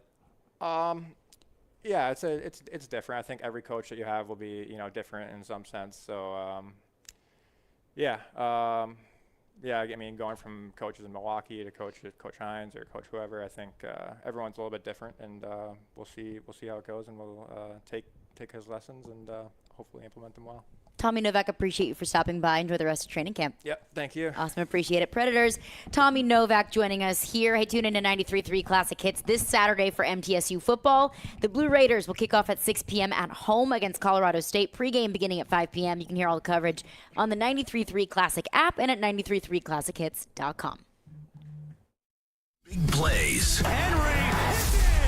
Touchdown, Tennessee! All the big stories. I fully expected DeAndre Hopkins wanting a one-year deal. All in one place. We are Nashville's best sports talk. 102.5 and 106.3. Touchdown, Tennessee! You're going to make a trade like this. Does he want to retire a Tennessee Titan? The door's on the board. Such superstar players. The Game. And the Game Nashville app. Are you drowning in credit card debt? Want to get cash out of your home's equity? Loan Pronto can do it now in less than a week. Hey, Willy Donick here. That's right. Loan Pronto's Equity Express line of credit just got even faster. You can get $50,000, $100,000, even $200,000 in as little as 5 days. You don't even have to touch your primary mortgage. You can keep that 3% rate intact. Get just the money you need and pay off all those credit cards or get that home improvement project started. With this revolutionary program, you can access up to 90% of your home's value, and in most cases, there's no appraisal. Stop paying insane interest rates to the credit card companies and get tens or even hundreds of thousands of dollars in cash in as little as 5 days. Call Loan Pronto now for the even faster Equity Express line. 615-499-5780. That's 615-499-5780 or go to loanpronto.com. 615-499-5780. Equal housing lender, NMLS 1661781, subject to lender approval. Are you in the mood for authentic Chicago-style Italian food? Italian beef sandwiches, Vienna Chicago-style hot dogs? How about homemade pasta, chili, meatballs and marinara sauce, and more? Well, you need to check out this week's Nashville's Best Deal. Campione's at 401 Long Hollow Pike, Goodlettsville, Tennessee. Family-owned and featured on Tennessee Crossroads, this is delicious Italian-style food right here in Tennessee. Check them out now at thegamenashville.com/deals. Get half off now while supplies last. Oh, Charlie's, that's where you'll find me. That southern flavor got me saying, hey, y'all. And ooh, that gooey caramel pie tastes like summertime at Old Charlie's. The sweet, sweet sounds of this song are in honor of the sweet, sweet news that Free Pie Wednesdays are back at O'Charlie's. O'Charlie's. Oh, that's good. Yum, yum, that's O'Charlie's. Born in Nashville and it shows. We try to stay cool by being on social media. I'm with it. I'm hip. Follow us on Twitter at 1025thegame and on Instagram at 1025thegame Nashville. Hey! Oh yeah, and like us on Facebook too. Having some fun in the midday. Okay, that's really fun. This is Caroline, Willy, and D-Mase. It's a good source of energy because it's live. On 1025 and 1063 The Game and the Game Nashville app. Willy, D-Mase. Hey, tune in for Nashville Sounds Baseball tonight at 6:35 p.m. on 94.9 The Fan. The Sounds take on the Jacksonville Jumbo Shrimp, AAA affiliate of the Miami Marlins. Sounds Baseball on 94.9 The Fan, presented by Farm Bureau Health Plans and Family Leisure. So I think it is absolutely crazy. Like, for me, I love college football, but I love SEC football. Like, I could sit on my couch all day long and watch SEC football from 11 a.m. to 11 p.m. Never in my life would I have ever thought that Colorado, Oregon would be appointment watching. Not just for me, but for every single sports fan across America. Yet here we are, and it is absolute appointment watching for me. And that is the Deion Sanders effect. I mean, everyone's talking about Deion. He was on 60 Minutes. There was an article in The Athletic talking about, hey, could Deion make that jump to the NFL? Deion phenomenon. It is the biggest craze across America. Mm-hmm. And being 3-0 doesn't hurt. In week 1, beating the reigning national champion runner-up, I mean, that's a statement. Beating a longtime rival in Nebraska, that's big. You know, in-state rivalry, Colorado State goes down to the wire, double overtime. It was the 5th most watched game in ESPN history, and it ended at 1:30 in the morning. And it was Colorado State. Who it cares? wasn't Like, who Ohio cares? State, Michigan, Exactly. or I mean Mm-hmm. Notre Dame. You would think it would have to be one of those programs. Alabama, to Georgia. anywhere sniff that kind of number. And especially at I was listening to Richard Deitch, our good friend who writes for The Athletic, the media column there, and his recent podcast, he was talking about just the context of those numbers. The only thing we've even seen close to this in the last few years was, and now Caitlin, who's the shooter from Iowa that just took over? Caitlin Clark. You know, they had a similar run, but he was like that. They beat a juggernaut. They beat the undefeated South Carolina team. Mm-hmm. There was a lot of drama leading up, and that was the national tournament, right? And that was a great victory. That was a wave of success for women's basketball for sure. But in the context of college football, for Deion and Colorado to get this big of an audience this quick is really unprecedented, I would say, especially when you're thinking about staying up past midnight. Like it was 1 o'clock Central Time. So that means everybody in the Eastern time zone we're talking 2 a.m. But the audience was huge. And they're playing Colorado State. When's the last time you watched a Colorado State game? When they played Vanderbilt, and it was a disgusting back and forth. It was a beautiful thing, though. Because it was not pretty, but it was beautiful. The Commodores got to win. More context on the ESPN. What you got, Nick? I said more context on the ESPN front of the viewership. So week 3, Colorado versus Colorado State was ESPN's 5th most watched college football game ever. 9.3 million viewers. It was the most streamed regular season game ever on ESPN's network, and it was the highest ESPN late prime window viewership ever as well. That is the Deion Sanders effect. And so I do wonder, Deion, Colorado taking on Oregon this weekend. They are 3-touchdown underdogs this weekend. Is the Deion phenomenon just here to stay? Because that's just simply the kind of personality that he is. I compare it to Johnny Manziel. The way that Johnny Manziel and his popularity just swept the nation. I mean, we all watched the documentary. I mean, he was hanging out with Kevin Durant and Drake and taking private planes. That wasn't an undefeated team. I mean, I think they went like 8-4 his year after the Heisman season. But still, everybody knew Johnny Manziel. Everyone was obsessed with Johnny Manziel. Does the Deion phenomenon start to dissipate if Colorado loses this game on Saturday? And then they take on USC, and then they take on Washington, and they have the gauntlet of the Pac-12 schedule. I think you will get, if indeed they drop the next 2 or 3 games, because they got to play the top of their, probably the most difficult part of their schedule. And it starts with Oregon, then SC, and then Washington, and Washington State. These teams are good, and they got good quarterbacks. So it just depends. If they lose, say if they lose to Oregon, I think it still will be there, depending on how the game goes. I think it still will be there. But then, just like anything else, if you lose another game, then people start to slowly turn their heads. You're no longer the new shiny toy. You're no longer the new shiny toy. Now you're just like everyone else. You sort of fell back down, and now you're amongst the mortals, because before you just seemed so immortal. The one thing about Deion Sanders is this. I don't know whether he's a good coach or not. I'm not going to sit here and say that. I don't think not too many people from the outside looking in can say whether Coach Sanders is a great coach or not. But one thing I can say about him that I don't know if I can say about any other coach is that you see the care that he has for those kids. You even see the care that he has for other players, other coaches' players. That goes a long way with these individuals, with these young individuals. Because as a parent, and Willie, you can attest to this too, when you send your kid off to a college, especially under a college scholarship, you expect that man or woman to take care of your child as if it was theirs.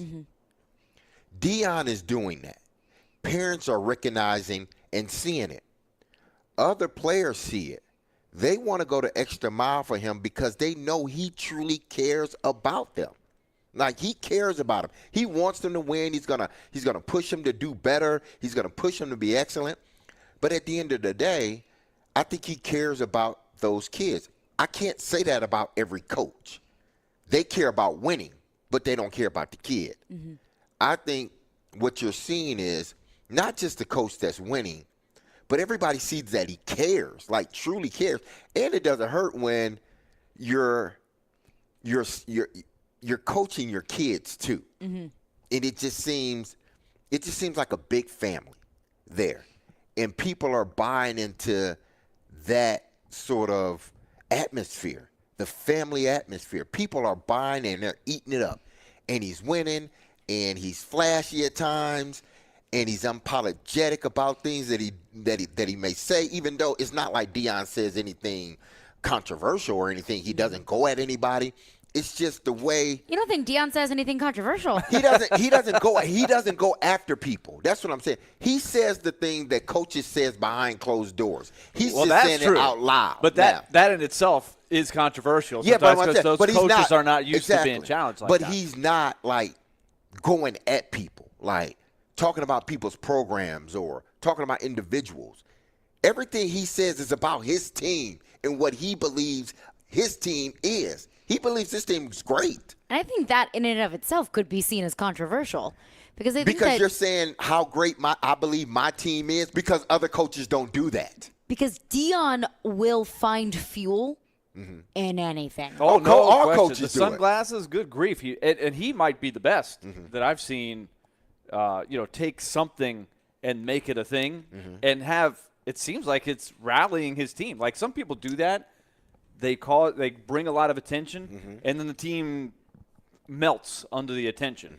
So far, the team has risen to the occasion and have played 3 pretty good games. I would say they're still going to have a tougher layer of teams that they've got to play. But, look, I'll be the first to say I did not know how it was going to go when all this started. The scorched earth, like there was quite a bit of controversy when he slashed the roster. And, of course. And it was – there were some coaches that were very critical, high school coaches in Colorado saying, I don't like this. Kids should have a year at least in some cases. And Deion says there were about 15 or 20 that he just said, look, we don't want you back. And that in and of itself, some coaches would never do that. And he said, but the other 30 or 40 kids just decided to leave. I didn't tell them to leave. They could have stayed. So I don't know where that is, but that had everybody on alert. But for them to be playing together as well as they're playing and create an environment where you have all this positivity with so many new guys, I'm fully impressed. I did not think they'd be able to pull it off like that. Well, every coach goes, especially a program that has been struggling. And they were struggling. Yeah, every coach goes. Saban did the same thing when he came to Michigan State. I'm sure it was the same thing when he went to LSU. It's the same thing when he went to Alabama, because especially Alabama, they hadn't won in a while before Saban got there. So he had to go there and clean. I am not going to be as vocal as Coach Sanders is in regards to who I want on my team and who I don't. But what I'm going to do is I'm going to make it so hard that you're going to want to quit.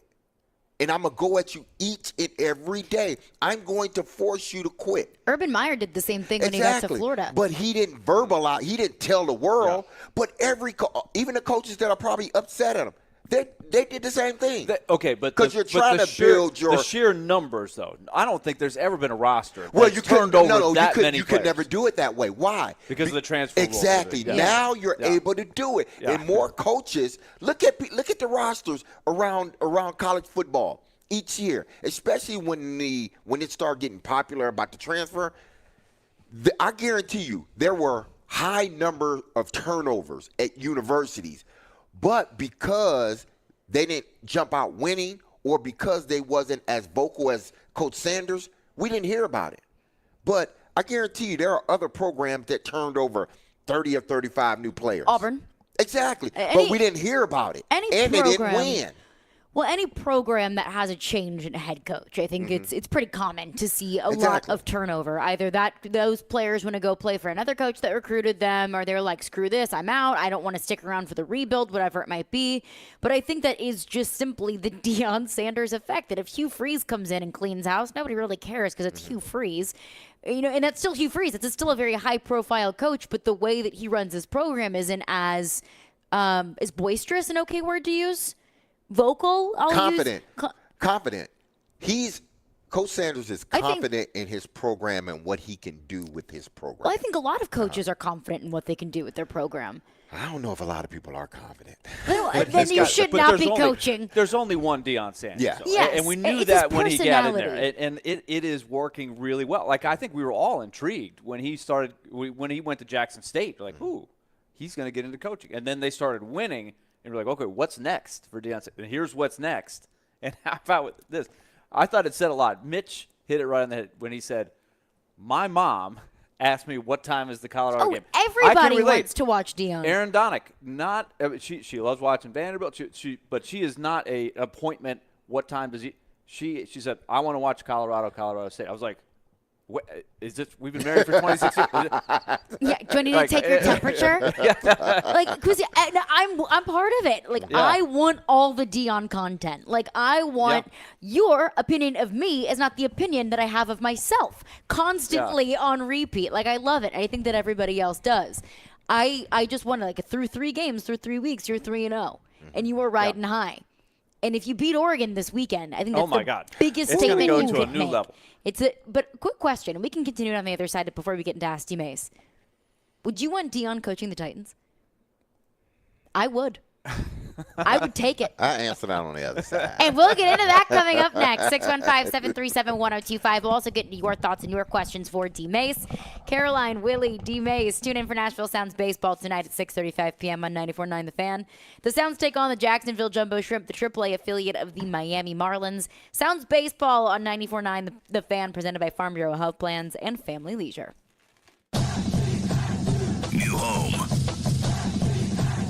New energy. Same Blue Raiders. 99 yards! Touchdown, Middle Tennessee!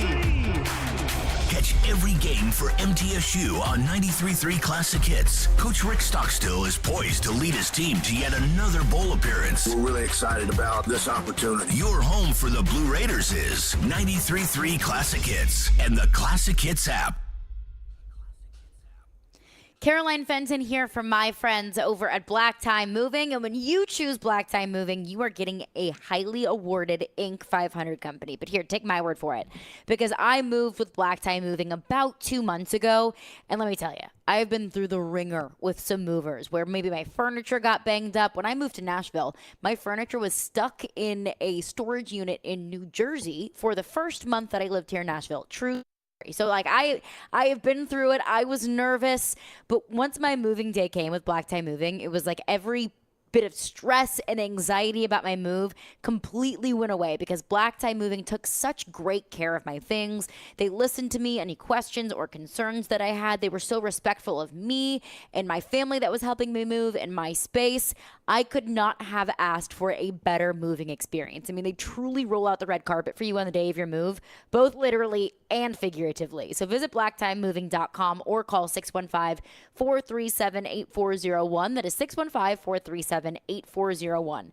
Be sure to mention the promo code GAME to score 10% off your next move.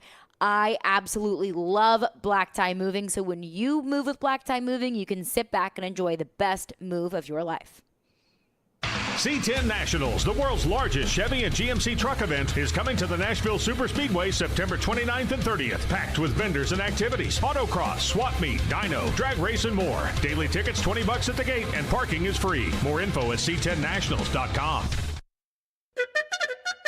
Rise and shine, honey. We don't want to miss our flight. Our flight is in 7 hours. And we have TSA PreCheck with our Navy Federal flagship credit card. TSA PreCheck. Getting my bugle through security will be so much easier now. Learn how you can earn up to 3 times points on travel with the flagship credit card at NavyFederal.org. Navy Federal Credit Union. Our members are the mission. Insured by NCUA. Actor Portrayal, based on a real patient experience. I'm Mike. I'm a husband, proud father of 2, work my butt off 6 days a week, some nights too. When my family or my company needs me to make it happen, I make it happen. But a few months ago, I started having trouble making it happen, in the bedroom. I tried some pills online, but they didn't work. Honestly, I thought about throwing in the towel on my sex life, but I'm not that old. I still want to enjoy intimacy with my wife. Like that poet said, I don't want to just go gently into that good night. So I went to the Tennessee Men's Clinic in Franklin. Got some lab work done, was prescribed some meds, and wow, it made it happen. I can't say enough about them. Their providers took care of me, followed up, and made sure I had a treatment plan that actually works. It's awesome. If I were you, and you're like me, I'd give them a call today, 615-208-9090, or go to TennesseeMen'sClinic.com. If you're like most guys, they'll make it happen for you too. Visit our website to learn more, including side effects. Treatments extra. Results vary. It's Raymond and Austin. We're back on All-Star Sports Radio. Celebrating their 30th year, our sportsbook and casino sponsor, BetUS.com, is offering a 125% sign-up bonus plus up to 30 risk-free bets. It's called Bet Protect, the perfect offer for crazy plays, like the famous butt fumble. It's the GOAT of embarrassing plays. Really, remember when you bet me you could do a live show with a GOAT as your co-host, and he face-kicked you? Thankfully, I didn't take the under on that one. Anyway, folks, get Bet Protect today. The industry's biggest 125% sign-up bonus plus up to 30 risk-free bets. BetUS.com, where the game begins. Nashville Sounds Baseball lives on 94.9 The Fan. Catch every pitch. Swing and a miss, strike 3. Every hit. That's a base hit. Every run. Looking up, it's gone. On your home for Sounds Baseball. 94.9 The Fan and The Fan app. Hey Nashville, this is Vanderbilt head coach Jerry Stackhouse. You're listening to Nashville's best sports talk, ESPN 102.5 The Game. Money into a vending machine and walk away from it. Because usually when we put money in the vending machine, we want something to come out because of what we put in. But what are you putting in? Straight up. When the last time you've been exhausted from practice? When the last time you just say, you know what, I ain't got but 5 plays. They gonna get everything I got. When the last time you say, you know, it ain't gonna be because of me. Me and Pretty Tone and Coach Ray has this saying that ain't because of me. When I started this whole coaching journey at this level, I had several interviews, and I would go in those interviews overly prepared. I mean, overly prepared, that I gave them the projection of the 3 to 5 year plan and told them about the recruits and told them about every darn thing they would even fathom, even the marketing aspect of the university. And I walked out with my head high every darn time. And I looked at Ray, because he was in the car with me, waiting for me, and I said, ain't gonna be because of me. That means that if we don't get this opportunity, it's not gonna be because I didn't earn it. It's not gonna be because I wasn't prepared. It's not gonna be because I wasn't the guy. But I trusted God to get me in the right place at the right time for such a time as this, and I'm thankful. But it ain't gonna be because of me. I cannot wait till you have that attitude. On 3rd and 5. I love it. I love it. I love any sort of Deion Sanders pregame, postgame, halftime, whatever it is kind of speech. I love it. We'll get into your questions for D-Mase, 615-737-1025 for Ask D-Mase. Question I asked before the break. We've had some time to sit on it. Mm-hmm. There was an article recently put out by The Athletic, and the headline was, could Deion go to the NFL? Like, if Deion proves himself at the college level, could there be a spot for him in the NFL? Now, look, I'm not saying that Mike Vrabel's losing his job. Like, that's not what I'm saying here. But let's say there was a coaching vacancy for the Titans the day that Deion Sanders decides that he is ready to move on from college football and coach to the next level. Do you want Deion Sanders coaching the Titans? Because I say yes. Deion said he doesn't want to coach in the NFL. He's made that known. Now, whether, he stick to that, I don't know. I wish I did know the future. I'd put some money on it. But I don't know. I'm but just let's going say by what he does. Would I want him? I wouldn't care if he coached. I wouldn't be against it. I'm just looking at his coaching philosophy and what he does. I'm not sure if we are to believe that, these college coaches that start off as college coaches, and they stay in the college game for a considerable amount of time. We've always said it. It doesn't work for them when they go to the NFL. For whatever reason, it just doesn't work. Now, Pete Carroll, there are exceptions. There are a few exceptions. But for the most part, what we've seen is these college coaches that try to come to the NFL, it doesn't work. Saban, Urban Meyer. Yeah, it just Lou Holtz, Florida's old coach. Steve Spurrier. It just that didn't go for whatever reason, it doesn't work. And you're talking about great college minds, coaching legends. Yeah, legends, guys that have adapted with the time. National championship winning coaches. So for them, it didn't work. Now it's a different day and age. I get it, or whatnot, but I don't know if I'm just going by what he said. It's hard to get guys that are making $20, $30 million to constantly hear that rah, rah, rah, rah, rah, rah, rah speech. Mm-hmm. I'm going to tell you what they're going to say. We ain't in college, man. That's what they – we're not in college. Yeah. You don't need to talk to us like that. Mm-hmm. Every once in a while, yeah, we get it. Yeah. But we're not in the way that's not us. So like the 19-year-olds. We got families, once we leave this building, we're professionals. We're professionals. We know how to get this done. I don't know if it would work because it hasn't worked. And Deion could be an exception. I don't know. Pete Carroll was an exception. Mm-hmm. He came, he left, he came back, and it works. Mm-hmm. Deion, what he does works perfectly for where college football is at now. I'm not sure if it works for the NFL. I'm not saying it can't because we don't know, but what he's doing now in the college rank, it works for college kids. I also look at it too. I want to hear why you think it would work, because I think his take is right on. I do think about he'd have to adjust, and I'm impressed that he has been – I think college coaching or pro coaching a lot of times has been too many times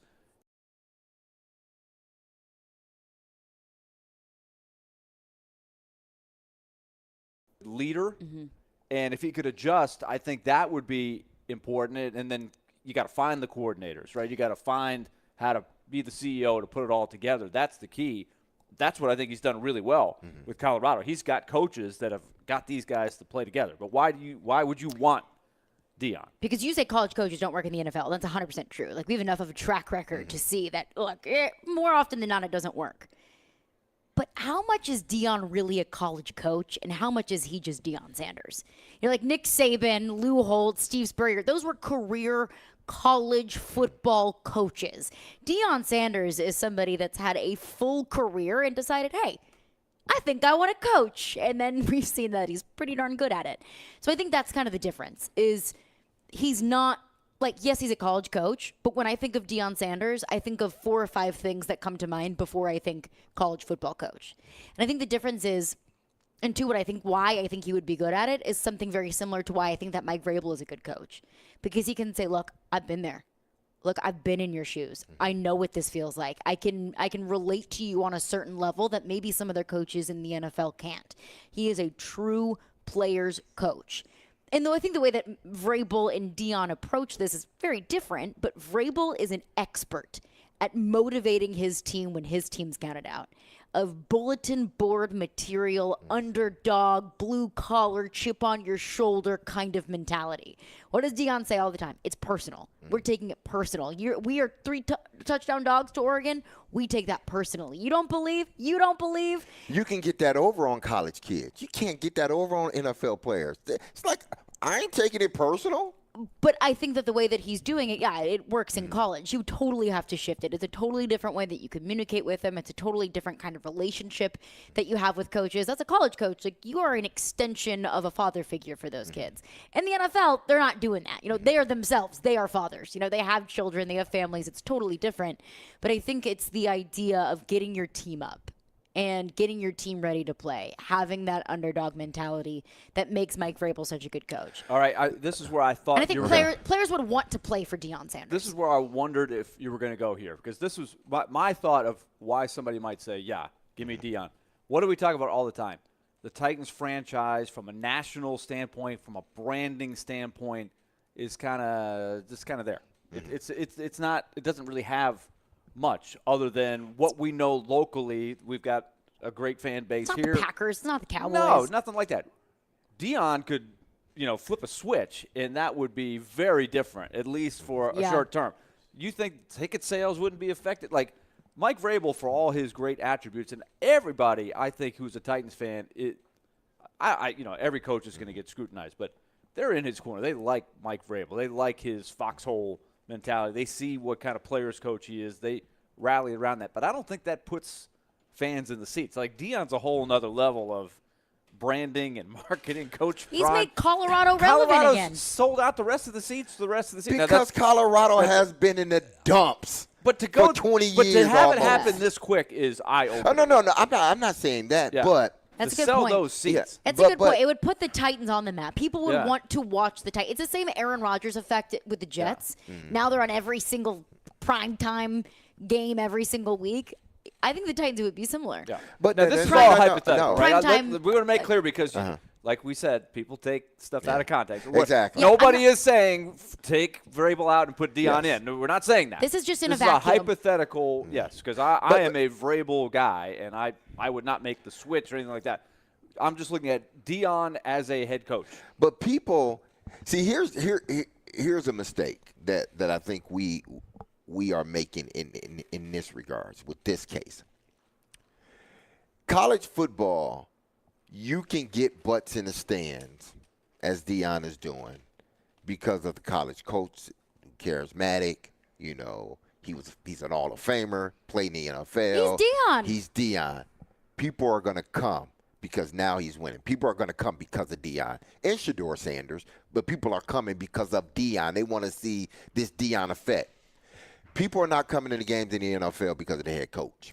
They're coming in the game because of the quarterback, the receiver, the defensive end, in that lockdown corner. That's what they're coming to see. You got Bill Belichick. They weren't coming to see Bill Belichick. They were coming to see Tom Brady. Bill Belichick is no prime. No. But what I'm saying is this: they're not coming to see Bill Belichick. They're coming to see Tom Brady orchestrate a Bill Belichick's offense. They're not coming to see Kyle Shanahan. They're coming to see Brock Purdy, Deebo Samuel, Christian McCaffrey, and even with McVay. They didn't come to see McVay as charismatic as he was. Definitely not. They were coming to see those. Deion, though. Deion's different. But I think it's the same thing. Once we get over the novelty of Deion coaching in the NFL. And that's the question in Colorado, too. The novelty will wear off at some point. But it wears off faster in the NFL. Okay, I'm with you on that. And it's like, okay, if you don't got a quarterback, I don't care who you are coaching. If I don't see the quarterback out there that I want to come and see. And if your team's no good. And if your team's no good, then you can have Deion Sanders coaching offense, defense, special teams. He could be playing corner. We're not coming to watch because you don't have Patrick Mahomes. You don't have Derrick Henry, Nick Chubb. You don't have Michael Parsons. You don't have Diggs. You don't have McCaffrey. Why am I coming to watch you? Because you charismatic? Well, I've seen that before. Give me something else to come to the game to. Give me product on the field. Now, if Deion comes in with his ability to coach and his ability to touch individuals, to get them to play, if you're winning, I'm coming to watch you. I am, because you're winning. And there's going to be a lot of stuff surrounding the head coach and the players. But if you start losing, I'm not staying. Well, that's the case, I think, all the time. Ed Orgeron was probably the most charismatic coach in college football, but that got old real quick. Real quick. It got old the next season. Yeah, that expired. Yeah, you win the But national. you didn't come to see LSU because of the head coach. You came because they had the best offense ever in college football. Well, I would go see LSU if they had the worst offense in college football ever. But it's still the idea. Because they would be losing. Well, I still did, and it was pretty awful. Yeah. It's a certain level of loyalty that, unfortunately, it's too. I feel the pain. But it is the idea of wherever Deion Sanders goes, Colorado. I don't think I've ever cared about Colorado football a day in my life.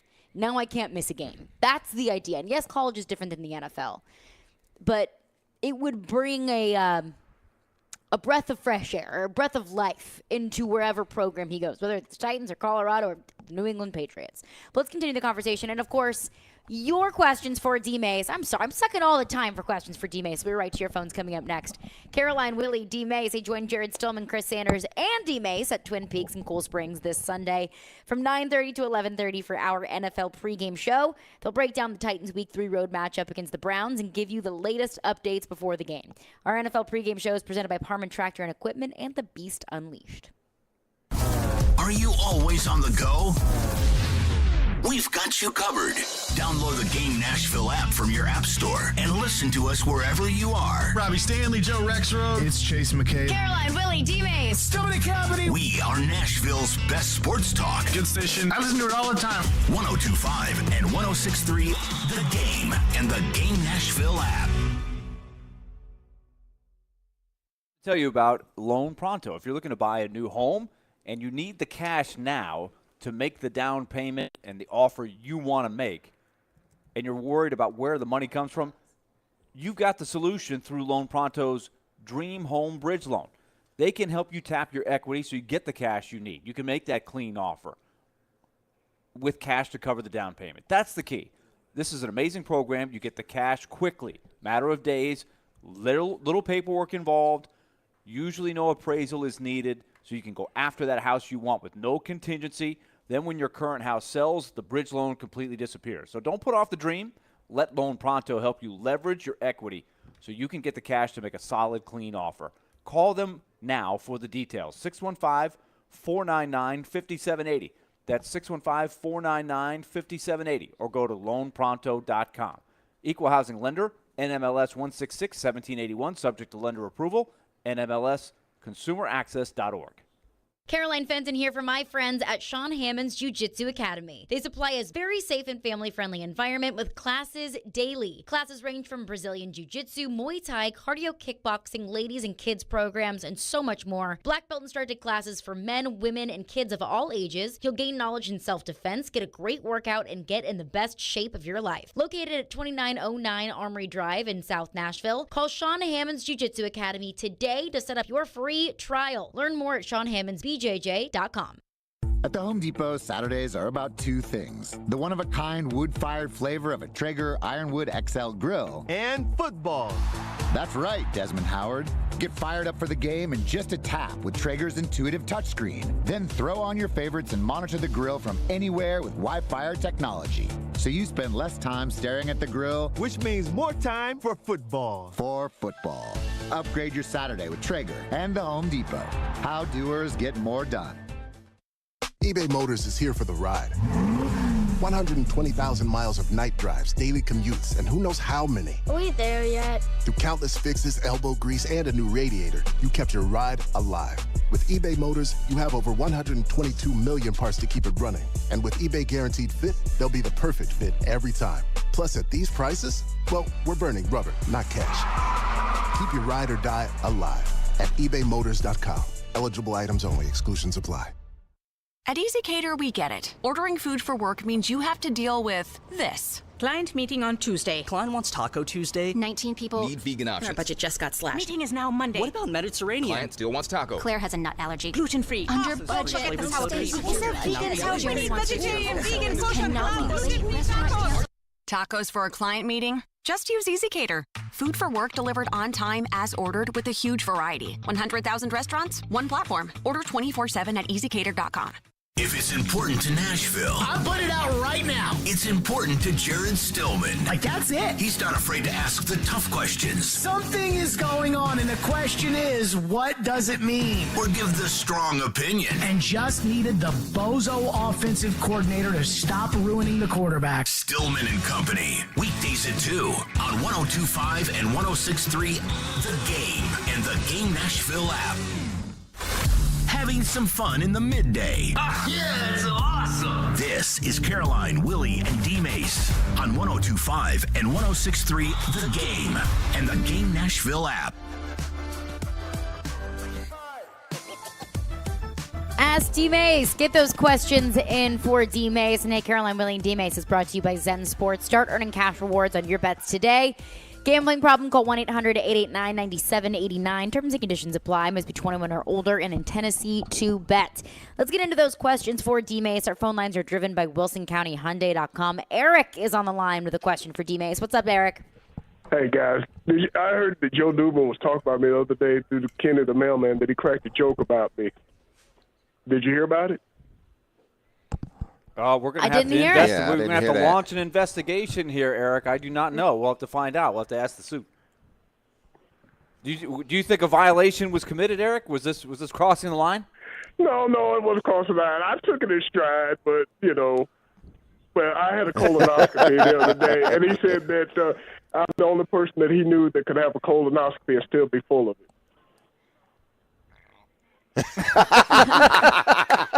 So, yeah, that was his joke.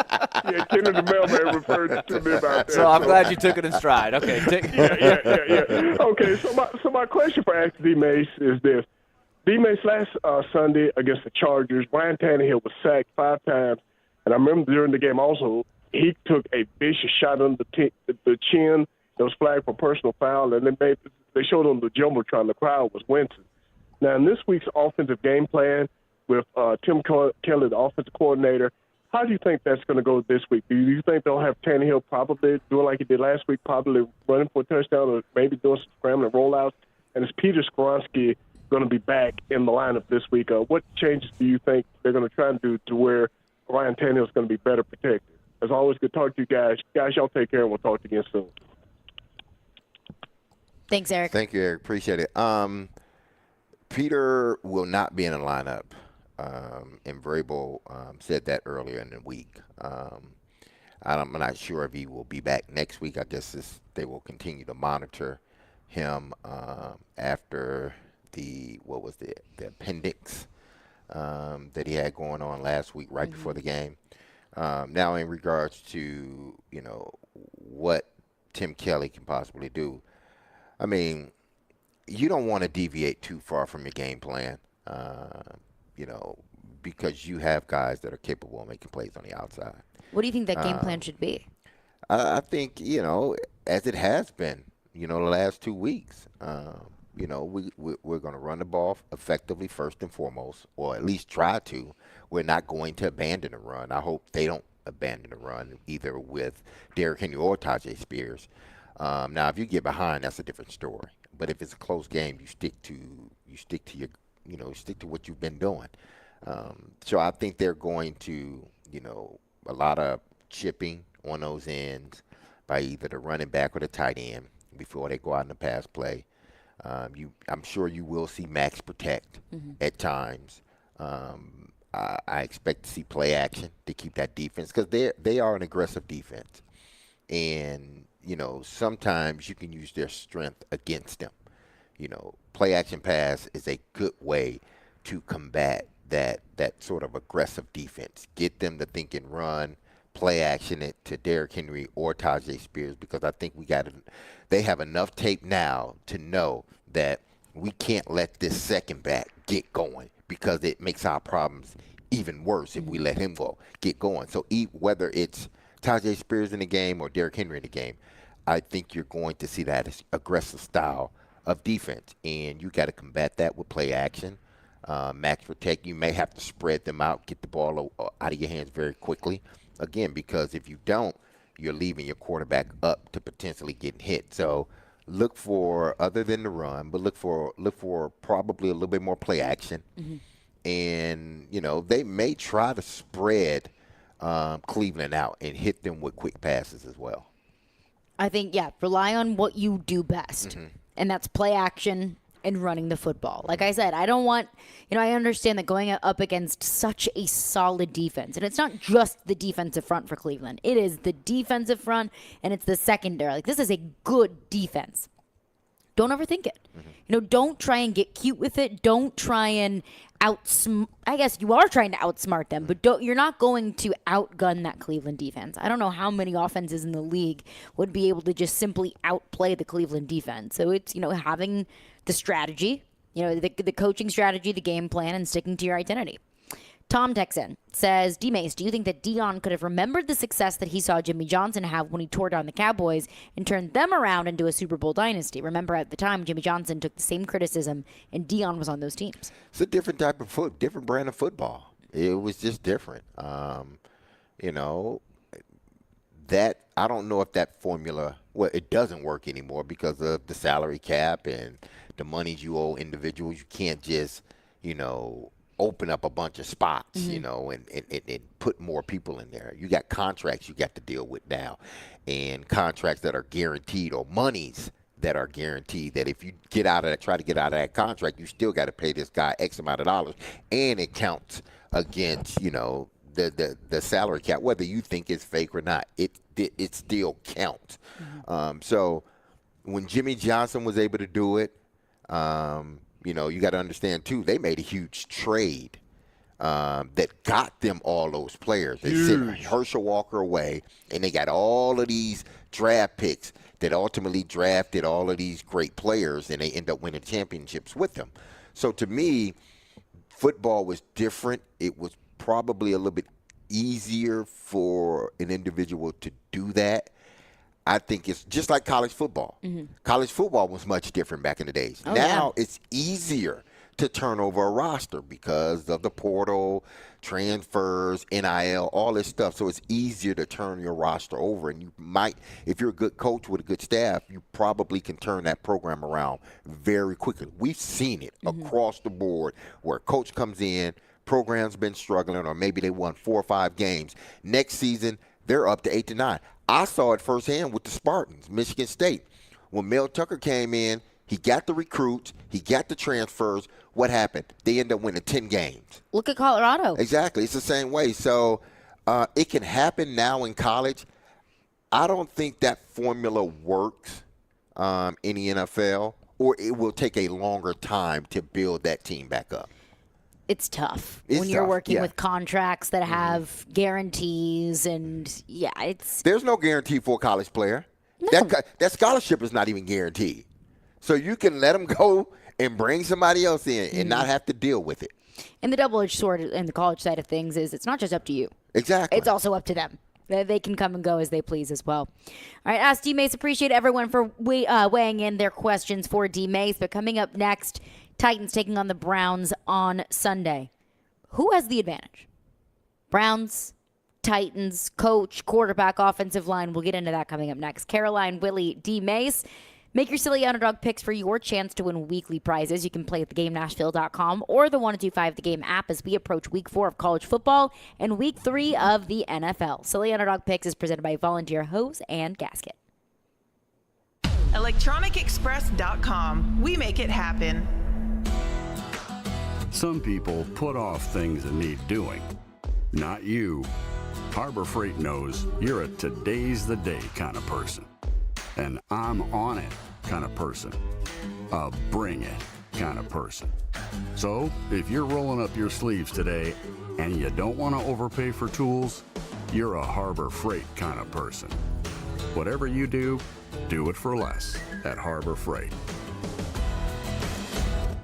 Do you have a VA loan? In this housing market, homeowners with VA loans have access to a ton of instant cash. Hey, Willy Donick here. Do you need cash to pay off credit cards and other high-interest loans? How does a check for 80 or 90 grand sound right now? Loan Pronto is helping veterans every day get the money they need with a quick and easy zero-cost cash-out refi with zero closing costs. With a VA loan, it's really cool because you can access up to 100% of your home's value. That's 100%. Use that money to pay off credit cards, home equity lines, car loan. Consolidate all your payments into one check per month and close in 2 weeks. Most homeowners who do this end up cutting their overall monthly payments by $800. And Loan Pronto's all-digital process makes it fast and easy. They're doing loans with super low APRs, and they love working with veterans. Call now. See what your options are. Call Loan Pronto, 615-499-5780. That's 615-499-5780, or go to loanpronto.com. Equal housing lender, NMLS 1661781, subject to lender approval. Your Game Center Update. This is Nick Frazier with your Game Center Update. Mitch Light with The Athletic joined Caroline, Willy, and D-Mase earlier this week and discussed the problem that is going on with the Tennessee Volunteers. They're not last year's team, and they got spoiled. And, I mean, obviously that's the goal. Once you reach a certain height, offensively, defensively, as a team, it's natural for a fan base to expect, hope that you reach those heights every year. And, you know, the way Tennessee was ascending and the way Florida was seemingly descending, that's not what anybody expected. Tune in tonight to 94.9 The Fan as the Nashville Sounds look to get a bounce-back win versus the Jacksonville Jumbo Shrimp, the AAA affiliate of the Miami Marlins. You're listening to 102.5 and 106.3 The Game. For more, follow us on Twitter at 1025 The Game or visit thegamenashville.com. Live from the Hiller Plumbing, Heating, Cooling, and Electrical Studios. WPRT FM Pegram, WPUC HD2 Laverne. Ross Chastain will be first to finish in the Ally 500 at Nashville Super Speedway. Nashville's exclusive home for NASCAR. 1025 and 1063. Checkered flag is in the air. Man, this is a win in the cup race. The Game. A Cromwell media station.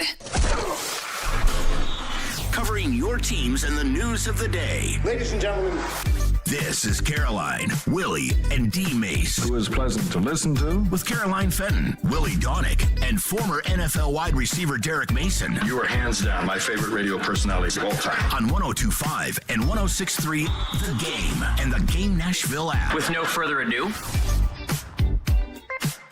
Caroline, Willy, D-Mase. We are live on Twitch, Twitter, YouTube, and Facebook Live. And we also are live from the Hiller Plumbing, Heating, Cooling, and Electrical Game Studios. We're live out here at the Ford Ice Center in Bellevue, day 2 of Predators Training Camp. Our Preds Training Camp coverage on 1025 and 1063 The Game is presented by the new Cumberland Development.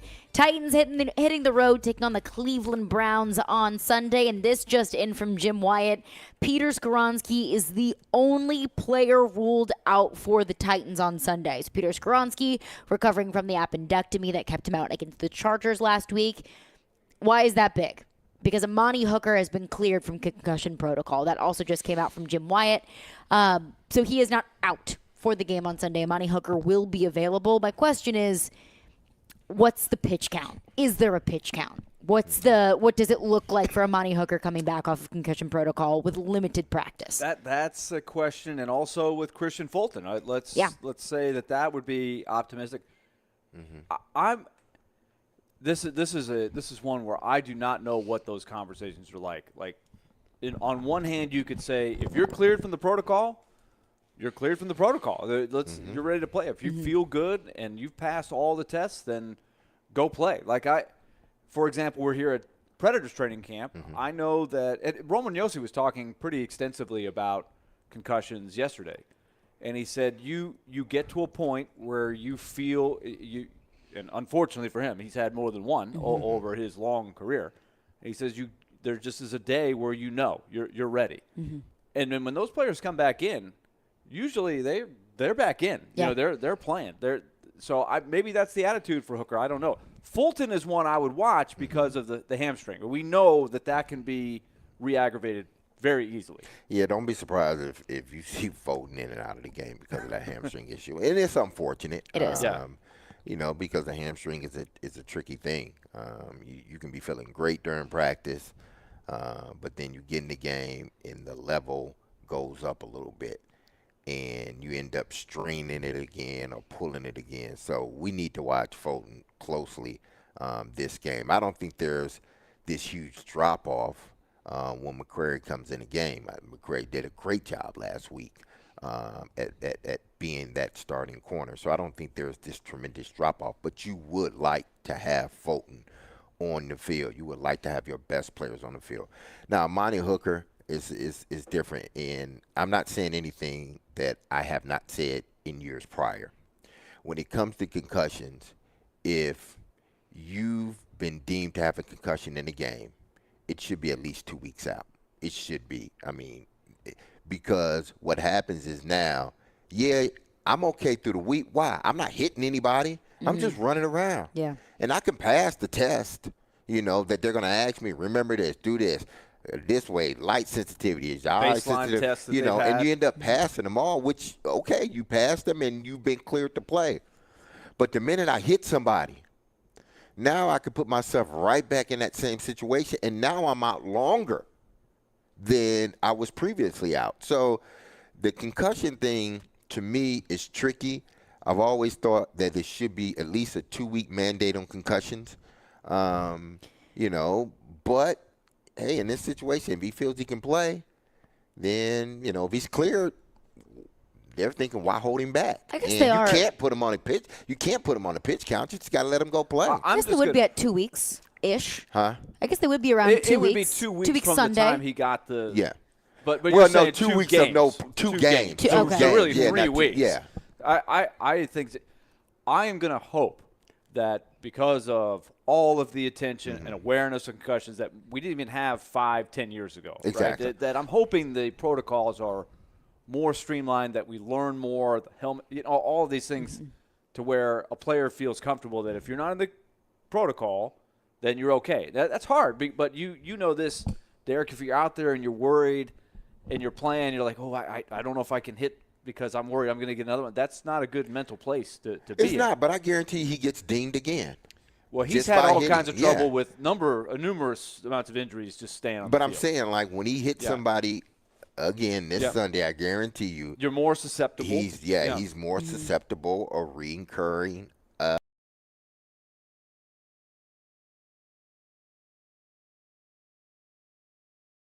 They're done. And, it's all fun and giggles. And, put him back on the field. He's cleared. But after they're done playing, then now you start seeing all these effects. That's why, honestly, that's why these guys are retiring a lot earlier. They're making more money. And they're like, listen, I don't want to have to deal with when I turn 50, 55, I can't remember things because I was cleared and I decided to play and then end up getting another concussion. I'm just very sensitive when it comes to that. Everybody may not be like me. Everybody may be, hey, listen, if he's cleared, put him out there or put her out there. Me, I'm like, no, 2 games, mandatory. You had a concussion, especially if we had to take you off the field, take your hammer. Now, I don't know when his concussion occurred during the game. I can't recall. But was late in the game, I thought he was think. out a majority of the fourth quarter, if not the entirety of the fourth quarter. Yes, because I don't know exactly when it happened, what the play was. And I don't think it was something, at least I don't remember it being anything that they had said on the broadcast of Amani Hooker's taken out for concussion protocol. Exactly. It was nothing that was really highlighted. Yeah. So I don't know. So that's why when it's happened. like, what was the severity of the concussion? Did you, because nowadays what they're doing is, even if you mentally feel, I can go out there, I'm fine, I'm good, they're still going to hold you out and say it was because of concussion protocol. Now, you may have just, got dinged a little bit. It wasn't as, egregious as one may think a concussion should be, get knocked out and have him be carried off. So it could have been just one of those mild things where we're going to hold him out. We're going to hold him out for a game, and now he's cleared to play. It could be that, or it could be, the other end of the spectrum where, he couldn't remember much of anything. We held him out of a game. He passed the protocol. But to me, the real protocol is game. And when he hits somebody a few times, where is he at now? I think at that point, we don't know. And you just have to put trust into the Titans doctors that they're doing what they need to do and make sure that he's taken care of. Because, the attention to concussions that's being paid these days is better than it ever has been in the history of sports. I think the good thing, though, is that's much needed depth and experience in the secondary. That they got beat up a little bit last week against the Chargers, and I don't know how much the Browns plan on throwing the football. I don't know how Deshaun Watson can get the ball downfield, but at least in the secondary, you're getting Amani Hooker back, and you're getting Christian Fulton back. And I do think it strengthens everything that they got through it last week against a very good passing attack that has some beasts out there that are tough to cover. Maybe that emboldens them a little bit. I love having those two guys back. And something that dawns on me, Derek, was you did your breakdown yesterday of the Browns, and you said they like to run a lot of three wides in just regular sets. So you need more DBs. Yeah, you need to have guys out there because they line up. And Njoku, I think, is hurt too. Has he been back in there?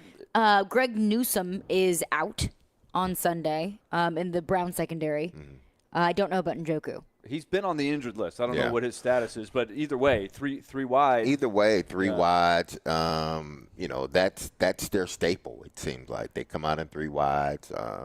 They can be in four wides. They can detach that tight end and make him sort of this hybrid wide receiver because Njoku has that type of ability. Got that. To get down the field and break tackles.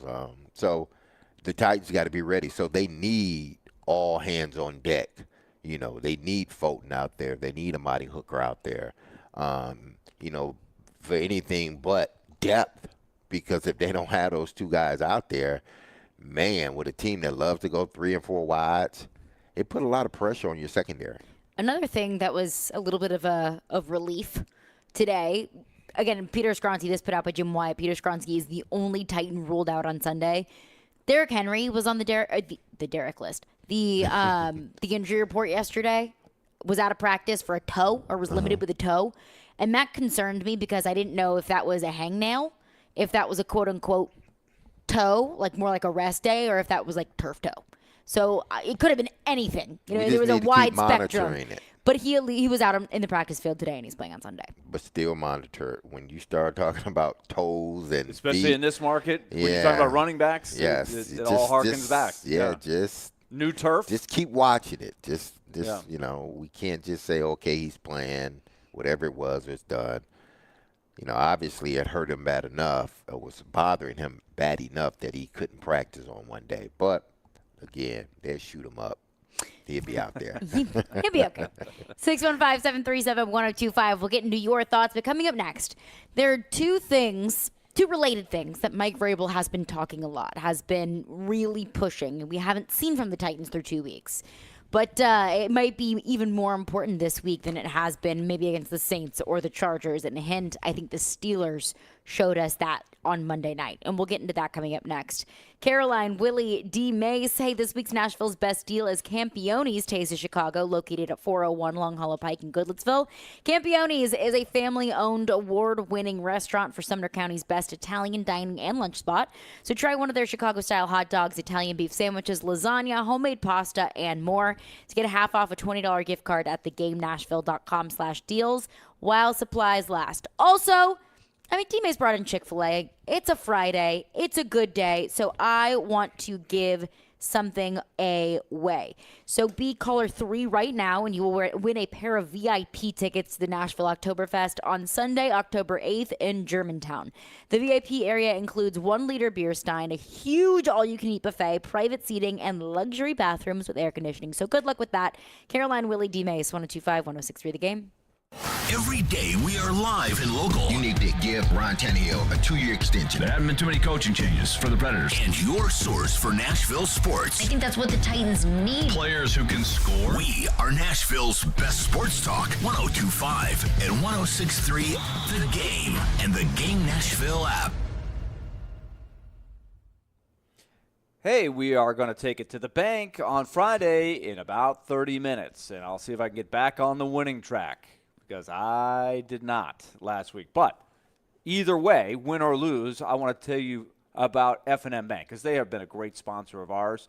We're out here at Titans training camp here, and, of course, the brand-new F&M Bank Arena has been opened in Clarksville the last couple of months. That has been awesome. But remember, I've been telling you all the different ways that F&M Bank makes banking easier. That's their motto, banking made easy on purpose. They've got things such as the Smart Swipe. If you're looking for little ways in your personal life to save a little bit of money, check out the Smart Swipe from F&M Bank, because it's a debit card that deposits change into your savings account every time you make a debit card purchase. So, for example, you get your morning coffee for $5.28. Smart Swipe would round up the purchase to $6 and transfer the 72 cents to your F&M savings account. So you do that several times. Every time you make a purchase, you're going to save some money over the long haul. Very simple, but it's very effective. Find your nearest location of F&M Bank by going to myfmbank.com. That's myfmbank.com. They've got 20 locations in our listening area, all up into southern Kentucky. So there's one near you, and you're going to want to find out more about myfmbank.com. Member FDIC. Twin Peaks is the best in the game. Here, your favorite drafts are poured at a frosty 29 degrees, and rare barrel-aged whiskeys are served just the way you want them. It's bigger game days and bolder fight nights. I mean, where else can you find a scratch kitchen that always comes in clutch? Every day, from lunch to late night. Only at Twin Peaks, the #1 sports bar. Twin Peaks is always adding exciting cocktails to the menu, like the expertly balanced Sincoro Hall of Fame Margarita. Try it at your local lodge today. Hey, Tennessee! We're Zen Sports, the new sportsbook in town. We listen to your feedback on our competitors, so we designed Zen Sports just the way you wished. Set favorites, search and sort bets, and earn real cash rewards, saving you time and money with every bet you make. Find the bets you want, not those distracting bets that seem too good to be true but rarely are. Best of all, withdraw your winnings in under 24 hours. So take control of your bets, because with Zen Sports, betting just got better. Gambling problem? Call 1-800-889-9789. Terms and conditions apply. Must be 21 and up and in Tennessee to bet.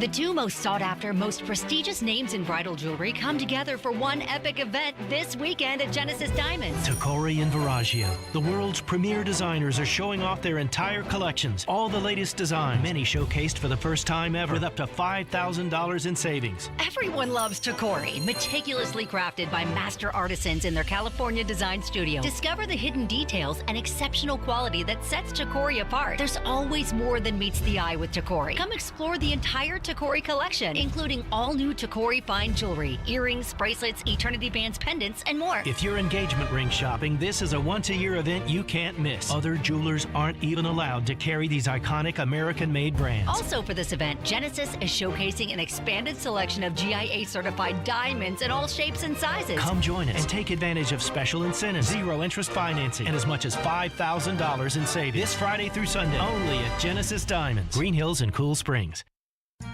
Come try Calabria Brick Oven Pizzeria. Their pizza is cooked to perfection, but that's not all they're known for. Try one of their delicious appetizers, salads, fresh calzones, and they have a full bar and dessert. Calabria has been a Mount Juliet staple for 7 years now and has a new location in the heart of Goodlettsville off Long Hollow Pike. Come join the family at Calabria. After all, life's too short to eat bad pizza. Want to weigh in on the conversation? It's a brain booster. Slide into our DMs. Or just text or call at 615-737-1025. Our phone line is driven by WilsonCountyHyundai.com.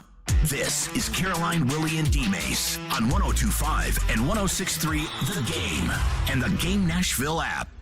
Plays than there are on passing plays, and turnovers at this point of the year are critical.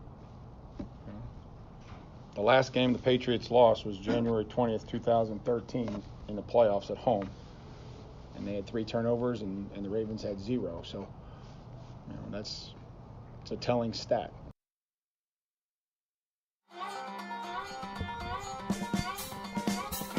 There you go. That was Mike Vrabel kind of harping on something that we hear him talk about a lot. Now, when he talks about offensively, it's don't turn the ball over. Unfortunately, we have learned several times that turning the ball over doesn't lead to very many good things. But one thing that Mike Vrabel always harps on as well is forcing turnovers. Forcing turnovers and capitalizing off of those turnovers. I think there's one thing that we learned, or at least I learned, about the Browns last week, and it was from the Steelers, how the Steelers had 2 defensive touchdowns, turned 2 Browns turnovers into 14 points, that very well could be the key to beating the Cleveland Browns, is forcing turnovers. The Browns have turned the ball over 6 times. 6 times in 2 games. They're sloppy with the football. So if you can take care of the football, if Ryan Tannehill can take care of the football, you don't fumble the football and capitalize off of Browns turnovers, the Steelers have showed us. That's how you can beat the Browns. I mean, it's what's keeping them from being 2-0 at this point. Mm-hmm. Yeah, you can't, especially games like this where we believe or assume it to be a dogfight, fighting in a phone booth, so to speak. You can't do anything that's going to give the other team an advantage. Mm-hmm. If they beat you, it's because of, they played, they executed a little bit better than you. But you don't want to give them the game by turning the ball over, having costly penalties, allowing them to extend drives. That's what you can't do. So for the Titans, they didn't have any turnovers last week, which is a plus. They got to find a way to get some now. They got to find a way to get turnovers. Cleveland has turned the ball over, and a lot of it has come at the hands of the quarterback. Now, there was 2 last week that really wasn't his fault. The first one wasn't his fault. The guy should have caught the pass. He didn't catch it, bounced off his hands, and I think what happened was those 2 receivers ran the wrong. Somebody on the out, I think the outside guy ran the wrong route.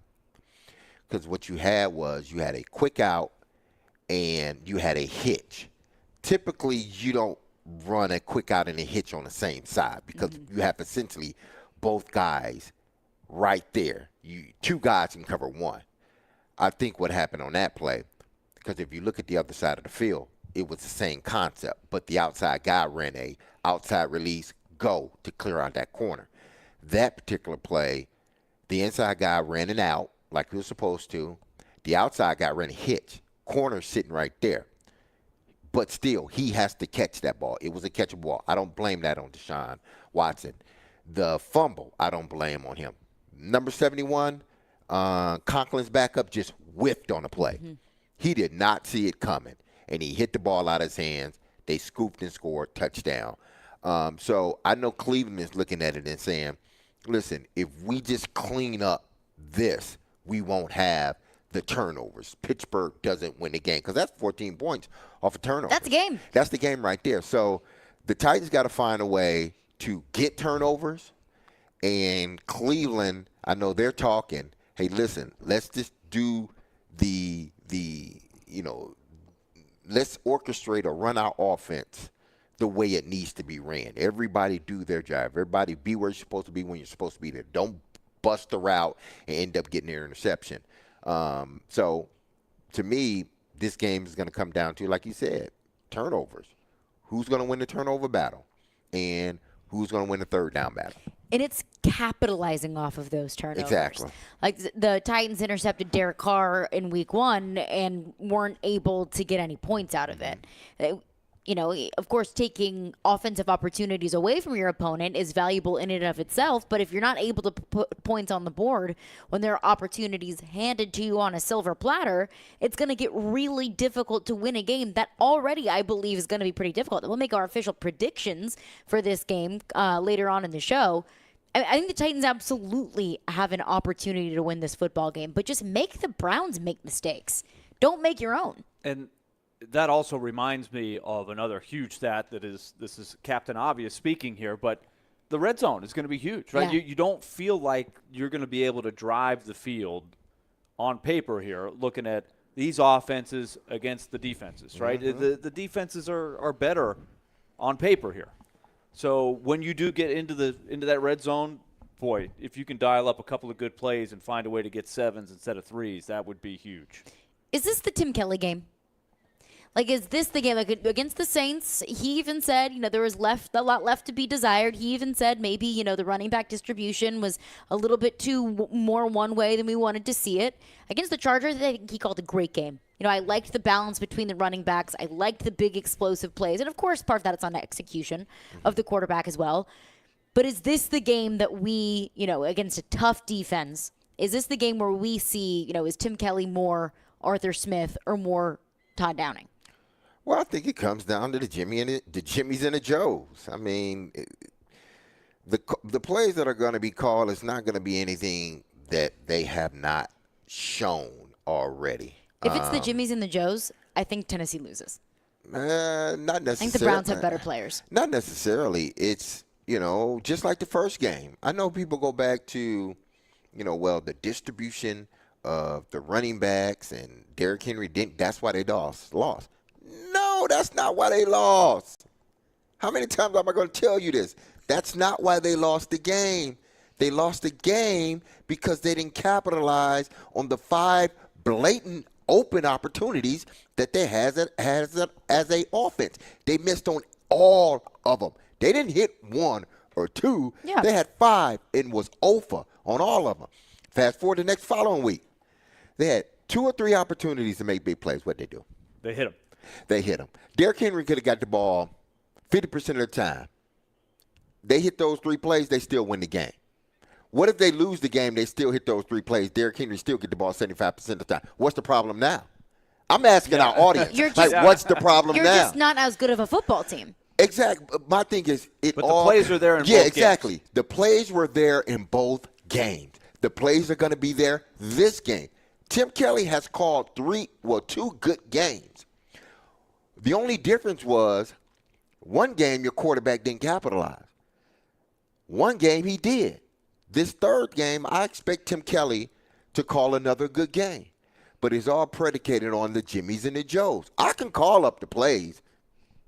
If you don't execute them, they're not going to work, and everybody's going to blame me. You execute them like you did last week, everybody praises Tim Kelly and said, look, he's great because he gave Derrick Henry the ball more. No, it wasn't because he gave Derrick Henry the ball more. It was because they capitalized on the big plays. Of course it's about execution, but play action, week 2 versus week 1. It was the same thing. They utilized it a lot more in week 2. It was the same thing. People look at it.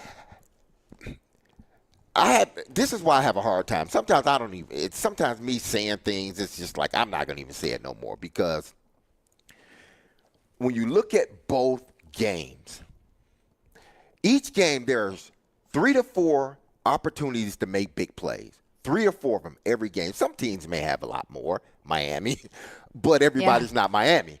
But there's 3 or 4 plays in a game that are there to be made. Either you make them or you don't. That's the difference. Well, turnover. If you don't say if everything was even, no turnovers in a game. There are 3 or 4 plays that need to be made in the game. If you don't make them, that dictates whether you win that game or you lose that game. That's basic. They didn't make the plays the first game. They lost. If they make those plays, I don't know why people don't understand that. If they make those plays, they win the game. And that's point blank. But they made the plays the second game. I think that I agree with that 100%. I like what Tim Kelly is trying to do with the offense. I like that he's trying to evolve it. He's trying to take it to another level. He was tasked with it.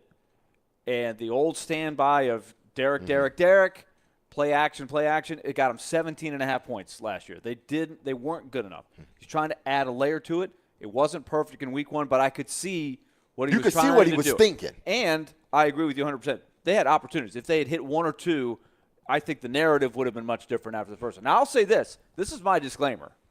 When you ask, is this the Tim Kelly game? I'm not sure either offensive coordinator is going to look good after this game. With this, may not. These defenses, I would hesitate. I don't think this is going to be a Picasso no. on Sunday at all. I think it's going to be low scoring. So I think we got to set your bar accordingly. This is a team that's given up 14 first downs in 2 games, the Cleveland defense. You could look bad against this defense, especially he has been dealt a tough situation in the offensive line. Skoronski missing a second straight game.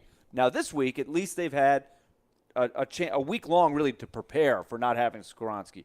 I think that kind of caught him off guard last week. It was late in the week. Yeah. They expected to have Skoronski, You don't and all of a plan for sudden he's not there. appendicitis. Absolutely. Hey, I'm out of nowhere. I'm having appendicitis the day before the game. I'm going to have the flu next week, just a quick heads up. Exactly. Yeah.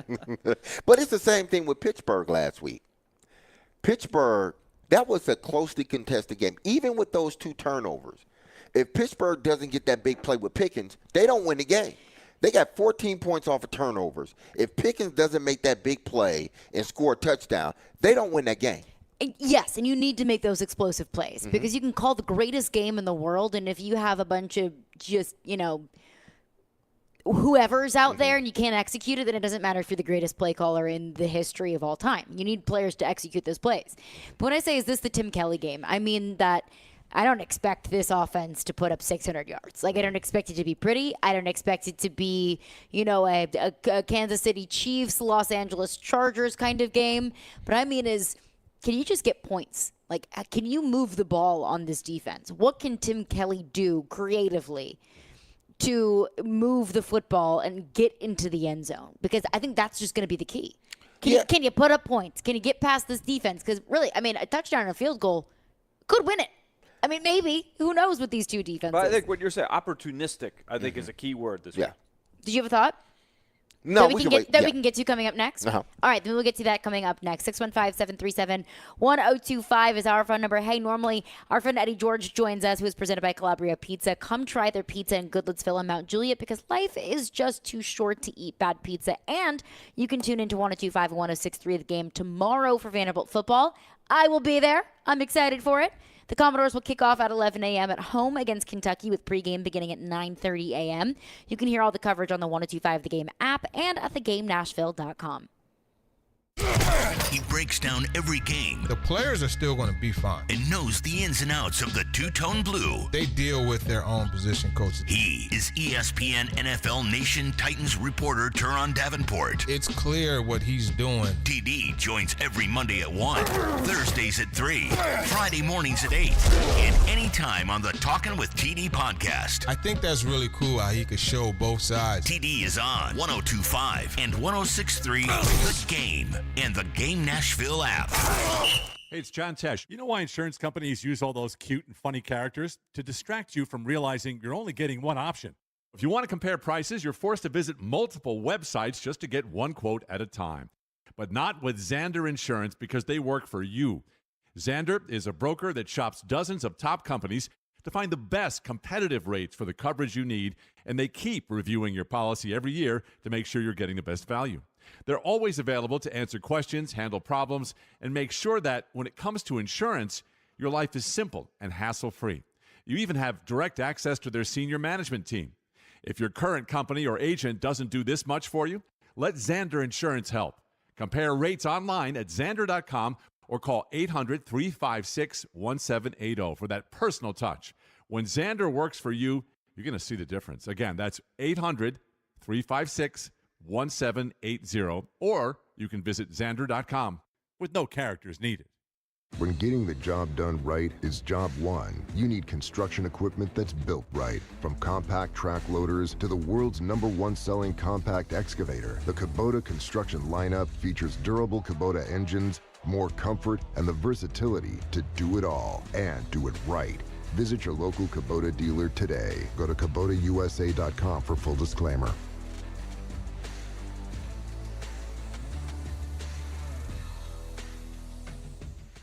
If you're hiring, it can feel like you're trying to find a needle in a haystack. You can hope the right person comes along, or you can just use ZipRecruiter. And now you can try it for free at ZipRecruiter.com/radio. In fact, ZipRecruiter has helped a lot of business owners find their needle in a haystack, like Marco, president of operations at Telly Tires and Auto Centers. Because Telly Tires has grown a lot in the last few years, Marco needed to hire everyone from a receptionist to a store manager to a head mechanic. ZipRecruiter helps me find all the right people, even the most difficult jobs to fill. ZipRecruiter helps me keep my business running. Take it from Marco and millions of other businesses who've used ZipRecruiter.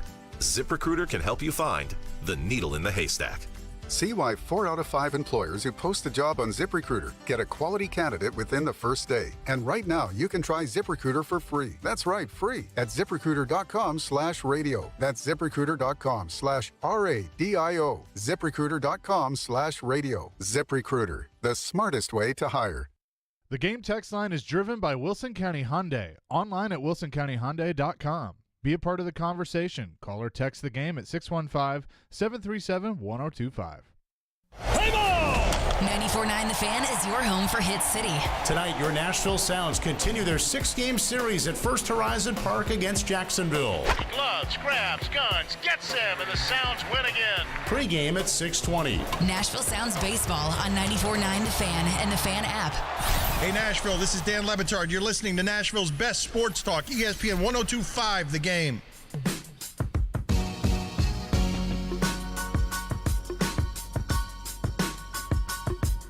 Willy, D-Mase, 102.5, 106.3, The Game and the Game Nashville app. We're live out here at Ford Ice Center in Bellevue for day 2 of Predators training camp. And our live coverage from Preds training camp on 102.5 and 106.3, The Game, is presented by the new Cumberland Development. Titans take on the Cleveland Browns on Sunday, hitting the road for Cleveland. We're breaking down, the question that I asked is, could this be the Tim Kelly game? We saw a not very good offense against the Saints. We saw good offense against the Chargers. Didn't turn the football over. You got a nice balance, a 1-2 punch between Derrick Henry and Tajay Spears. You had those big chunk X plays, as Vrabel calls them. The big 70-yarder to Treylon Burks. You had the 50-yard pass to Chris Moore. So could this be the Tim Kelly game? And when I ask that, I mean that by saying, look, the Browns have a really good defense. It's not going to be easy to do anything offensively against not just the defensive front, but also the Browns secondary. But D-Mase, before the break, you had a thought on that. Yeah, because to me, Tim Kelly, listen, he may say different because obviously he knows, what he wants to call, how he wants it ran and whatnot. I'm just someone from the outside looking in. Mm-hmm. I think he did a good job both games at calling plays because to me, both games, you had opportunities, more than 1 or 2 opportunities to make big plays. Again, one game they did, one game they didn't. So Tim Kelly's play calling, because of his play calling, it allowed that to happen. We didn't see this many wide open guys running around under the last coordinator. We just didn't, especially not early on. So to me, Tim Kelly has called 2 good games. It was all about executing that game plan. I think he's going to call a good game again. That's why I go back to the Jimmies and the Joes. These offensive coordinators, there are some brilliant ones out there, but I had an offensive coordinator tell me one day, he said, listen,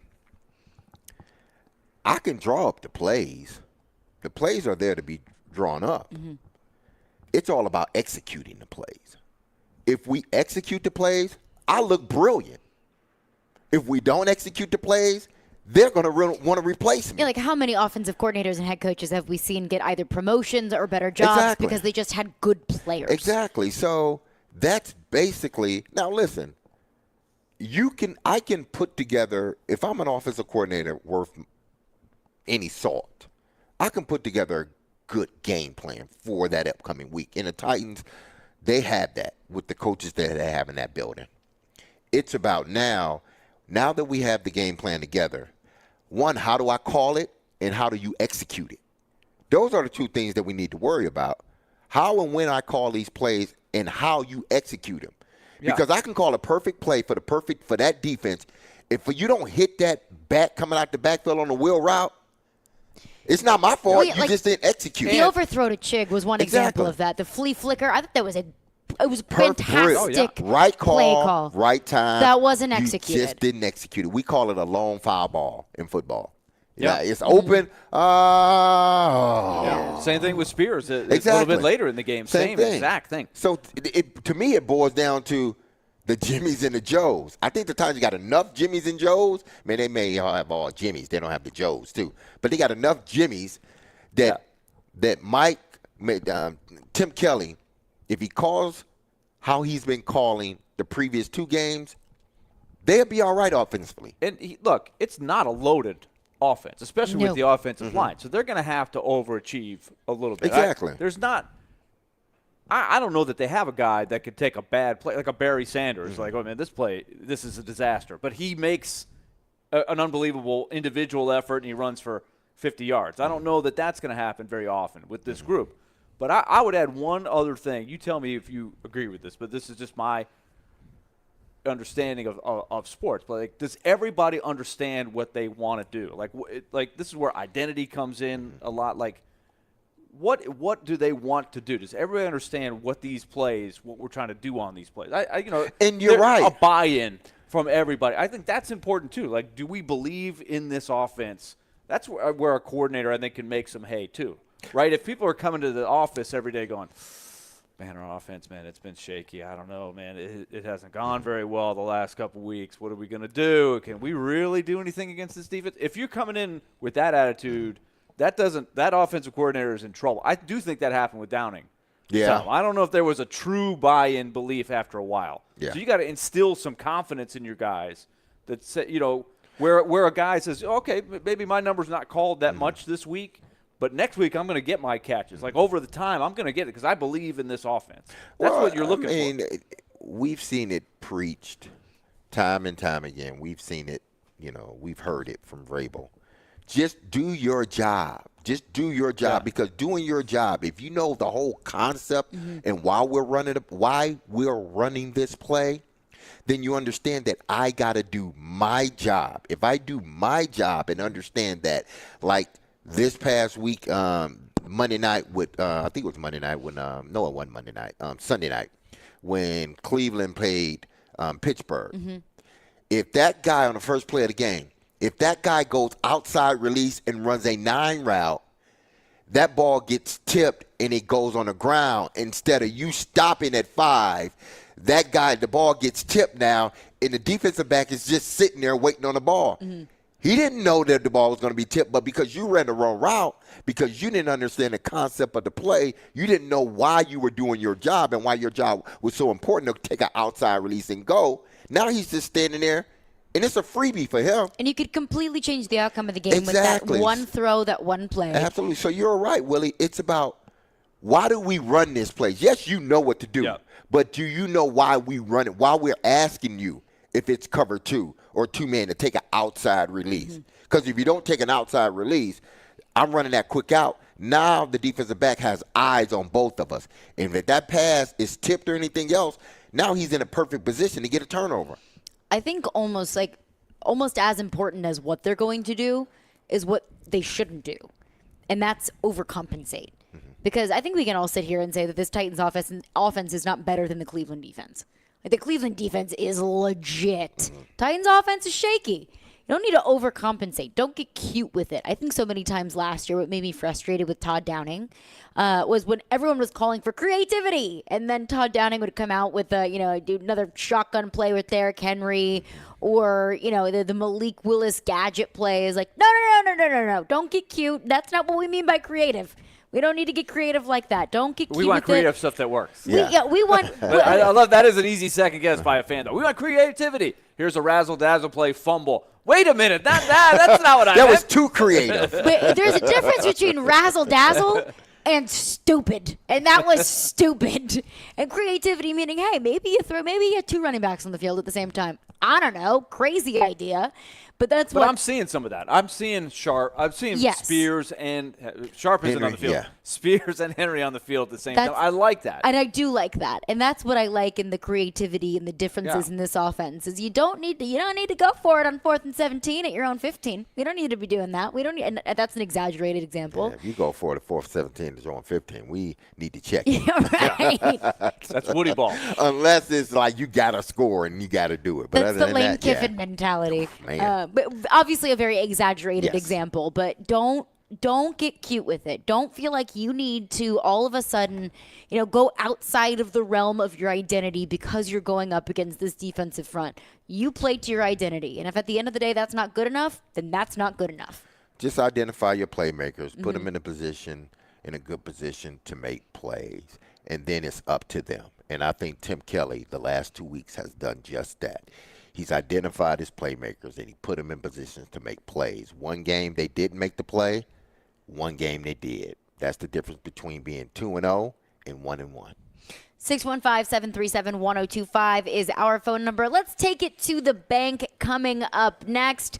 Caroline, Willy, D-Mase, we're brought to you by Zen Sports. Start earning cash rewards on your bets today. Gambling problem? Call 1-800-889-9789. Terms and conditions apply. Must be 21 or older and in Tennessee to bet. Every Wednesday at 8:30. Come on. Join Robbie and Rexroad for The Choice is Yours. 2 sports questions, 2 non-sports questions. They'll answer a couple of questions about life and sports. The Choice is Yours is built by Jarrett Companies. You have a choice. So when you have a need for site and utility work, fire protection, concrete and asphalt services, the choice is simple. It's Jarrett Companies. For more, visit JarrettCompaniesInc.com. The Choice is Yours. Wednesdays at 8:30 on 102.5 and 106.3 The Game and the Game Nashville app. Now that Friday Junior is done with, which meant Thursday, and we're on to Friday, which is a great day in this world. Man, I need to tell you about Cool Springs MD. Over the years, more men have started to seek help for hormone deficiencies and imbalances. And Dr. Jeffrey Lodge and his wife, Daphne, along with that experienced staff, give men the treatment required to improve their quality of life. Cool Springs MD services have already helped many men of Brentwood, Nashville, that's including yours truly, and the surrounding areas in Tennessee with improving their immune systems, energy levels, cognitive functions, and more. You can tell my energy levels are high, people. They are there to connect you with the medical care you require to have a healthy and enriched life. So there's no better time now to achieve a healthy lifestyle. Man, what are you waiting for? Give Dr. Jeffrey Lodge and Cool Springs MD a call today for an appointment. Here's the number. 615-486-3458. That's 615-486-3458. Or visit our website at coolspringsmd.com. The 2 most sought-after, most prestigious names in bridal jewelry come together for one epic event this weekend at Genesis Diamonds. Tacori and Viraggio, the world's premier designers, are showing off their entire collections. All the latest designs, many showcased for the first time ever, with up to $5,000 in savings. Everyone loves Tacori, meticulously crafted by master artisans in their California design studio. Discover the hidden details and exceptional quality that sets Tacori apart. There's always more than meets the eye with Tacori. Come explore the entire Tacori collection, including all new Tacori fine jewelry, earrings, bracelets, eternity bands, pendants, and more. If you're engagement ring shopping, this is a once-a-year event you can't miss. Other jewelers aren't even allowed to carry these iconic American-made brands. Also for this event, Genesis is showcasing an expanded selection of GIA-certified diamonds in all shapes and sizes. Come join us and take advantage of special incentives, zero-interest financing, and as much as $5,000 in savings. This Friday through Sunday, only at Genesis Diamonds, Green Hills and Cool Springs. C10 Nationals, the world's largest Chevy and GMC truck event, is coming to the Nashville Superspeedway September 29th and 30th. Packed with vendors and activities, autocross, swap meet, dyno, drag race, and more. Daily tickets $20 at the gate, and parking is free. More info at c10nationals.com. Hey home buyers, TJ Anderson here with More Great Homes. Located just west of Nashville in a tranquil setting of Kingston Springs Ranchettes neighborhood, 1617 Wildlife Trail offers 3 bedrooms, 2 baths, a 2-car garage, and a 1-year builder warranty, all for under $450,000. Contact my team today at tjandersonhomes.com for more info. Want your home listing to be seen and heard by home buyers? Google TJ Anderson Homes and see why we are referred by clients so often. TJ Anderson Homes at Benchmark Realty, office number 615-432-2919. They're homegrown in Nashville, discussing the biggest topics in the SEC. The fans are going to want the rivalries to stick around. They've lost to Alabama every year. The NFL. What if all the top 3 quarterbacks went 1, 2, 3? You've got to draft your guy at 2. And anything in between. From thinking we know everything to then forgetting about everything we thought we knew the day before. They're Jonathan Hutton and Chad Withrow on Outkick's Hot Mic. Out of the gates, ready to go. Weekdays from 2 to 5 on 94.9 The Fan and The Fan app. Having some fun in the midday. Okay, that's really fun. This is Caroline, Willy, and D-Mase. It's a good source of energy because it's live. On 102.5 and 106.3 The Game and the Game Nashville app. Here comes the money. And you can take that to the bank. Here comes the money. Money, money, money, money, money, money, It is now time to take it to the bank with F&M Bank. F&M Bank, banking made easy on purpose. Hey, business is complicated. Banking doesn't have to be. F&M Bank. So visit one of their 20 locations throughout Middle Tennessee and Southern Kentucky or online at myfmbank.com. Nick, how did we do last week? I know I did not Moving on. We're moving on. I'm doing the Kelly Holcomb. We got to move on. Move on. I put all of my faith into the Vols defense. And you know what? That's the last freaking time I do that. I learned my lesson. How did we do last week, Nick? Well, you'll be a little upset about the Vols. They had 1 sack, and I said over 2.5. You're going to be upset with this stat. over 2.5. You ready for this? Well, I thought the Vols were better than Florida. 7 tackles for losses for the Vols on defense last weekend. So close, but no cigar there. D-Mase had Joe Milton to get 2 touchdowns, over 250 yards passing, and 60% passing rating. D-Mase, I have to tell you, he had 59, and I rounded up generously. Willy. What? Yes. What kind of math is that? Well, it came out to 58.882, and that rounds up to 59, and he needed 60. So I don't want to be a stickler about it. But you said you're giving it to him or you're not giving it to him? I don't know. This could be up for debate on the panel. He didn't get it. He didn't get it. That's 59 59's not 60. Yeah. Okay, Come so on, 59 is 60. You can't get My dad used to say, what time is it? I say 5:45. I said, no, 6 o'clock. When you just rounded when up. you So turn go do what I 59 asked you years to do. old, are you going to say that you're 60? No. Starts going the other way. Yeah, right. Exactly. I'm practically 50.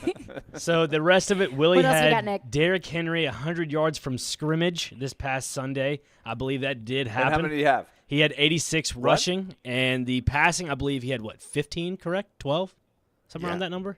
No. No, he didn't have any, did he? He only had 9. He had 9? Yeah, he had 9. But yeah, that rounds up to 100. That rounds up to 100. It rounds up to 90. I was trying to be a little generous there. I mean, we're trying to be generous with D-Mase, so I'll be a little generous Nick is with Willy. too nice for this job. I mean, he's just too nice. I can't help it.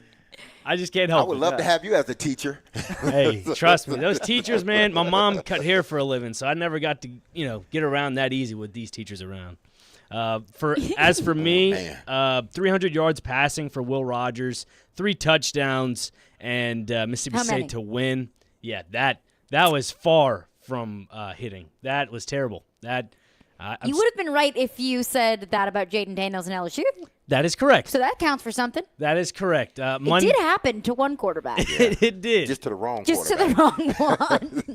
Yeah, I am wearing purple today, Carolina. If you don't believe me, I'll wear it Monday, but I am wearing some purple today. It is not the best. Thank you, Nick. Feels kind of sour. Go Tigers. There was a very sympathetic but cutting text from Caroline to Nick on the group text when LSU opened up about a 34-0 lead. Yeah. I said it's all about the memories that we make along the way.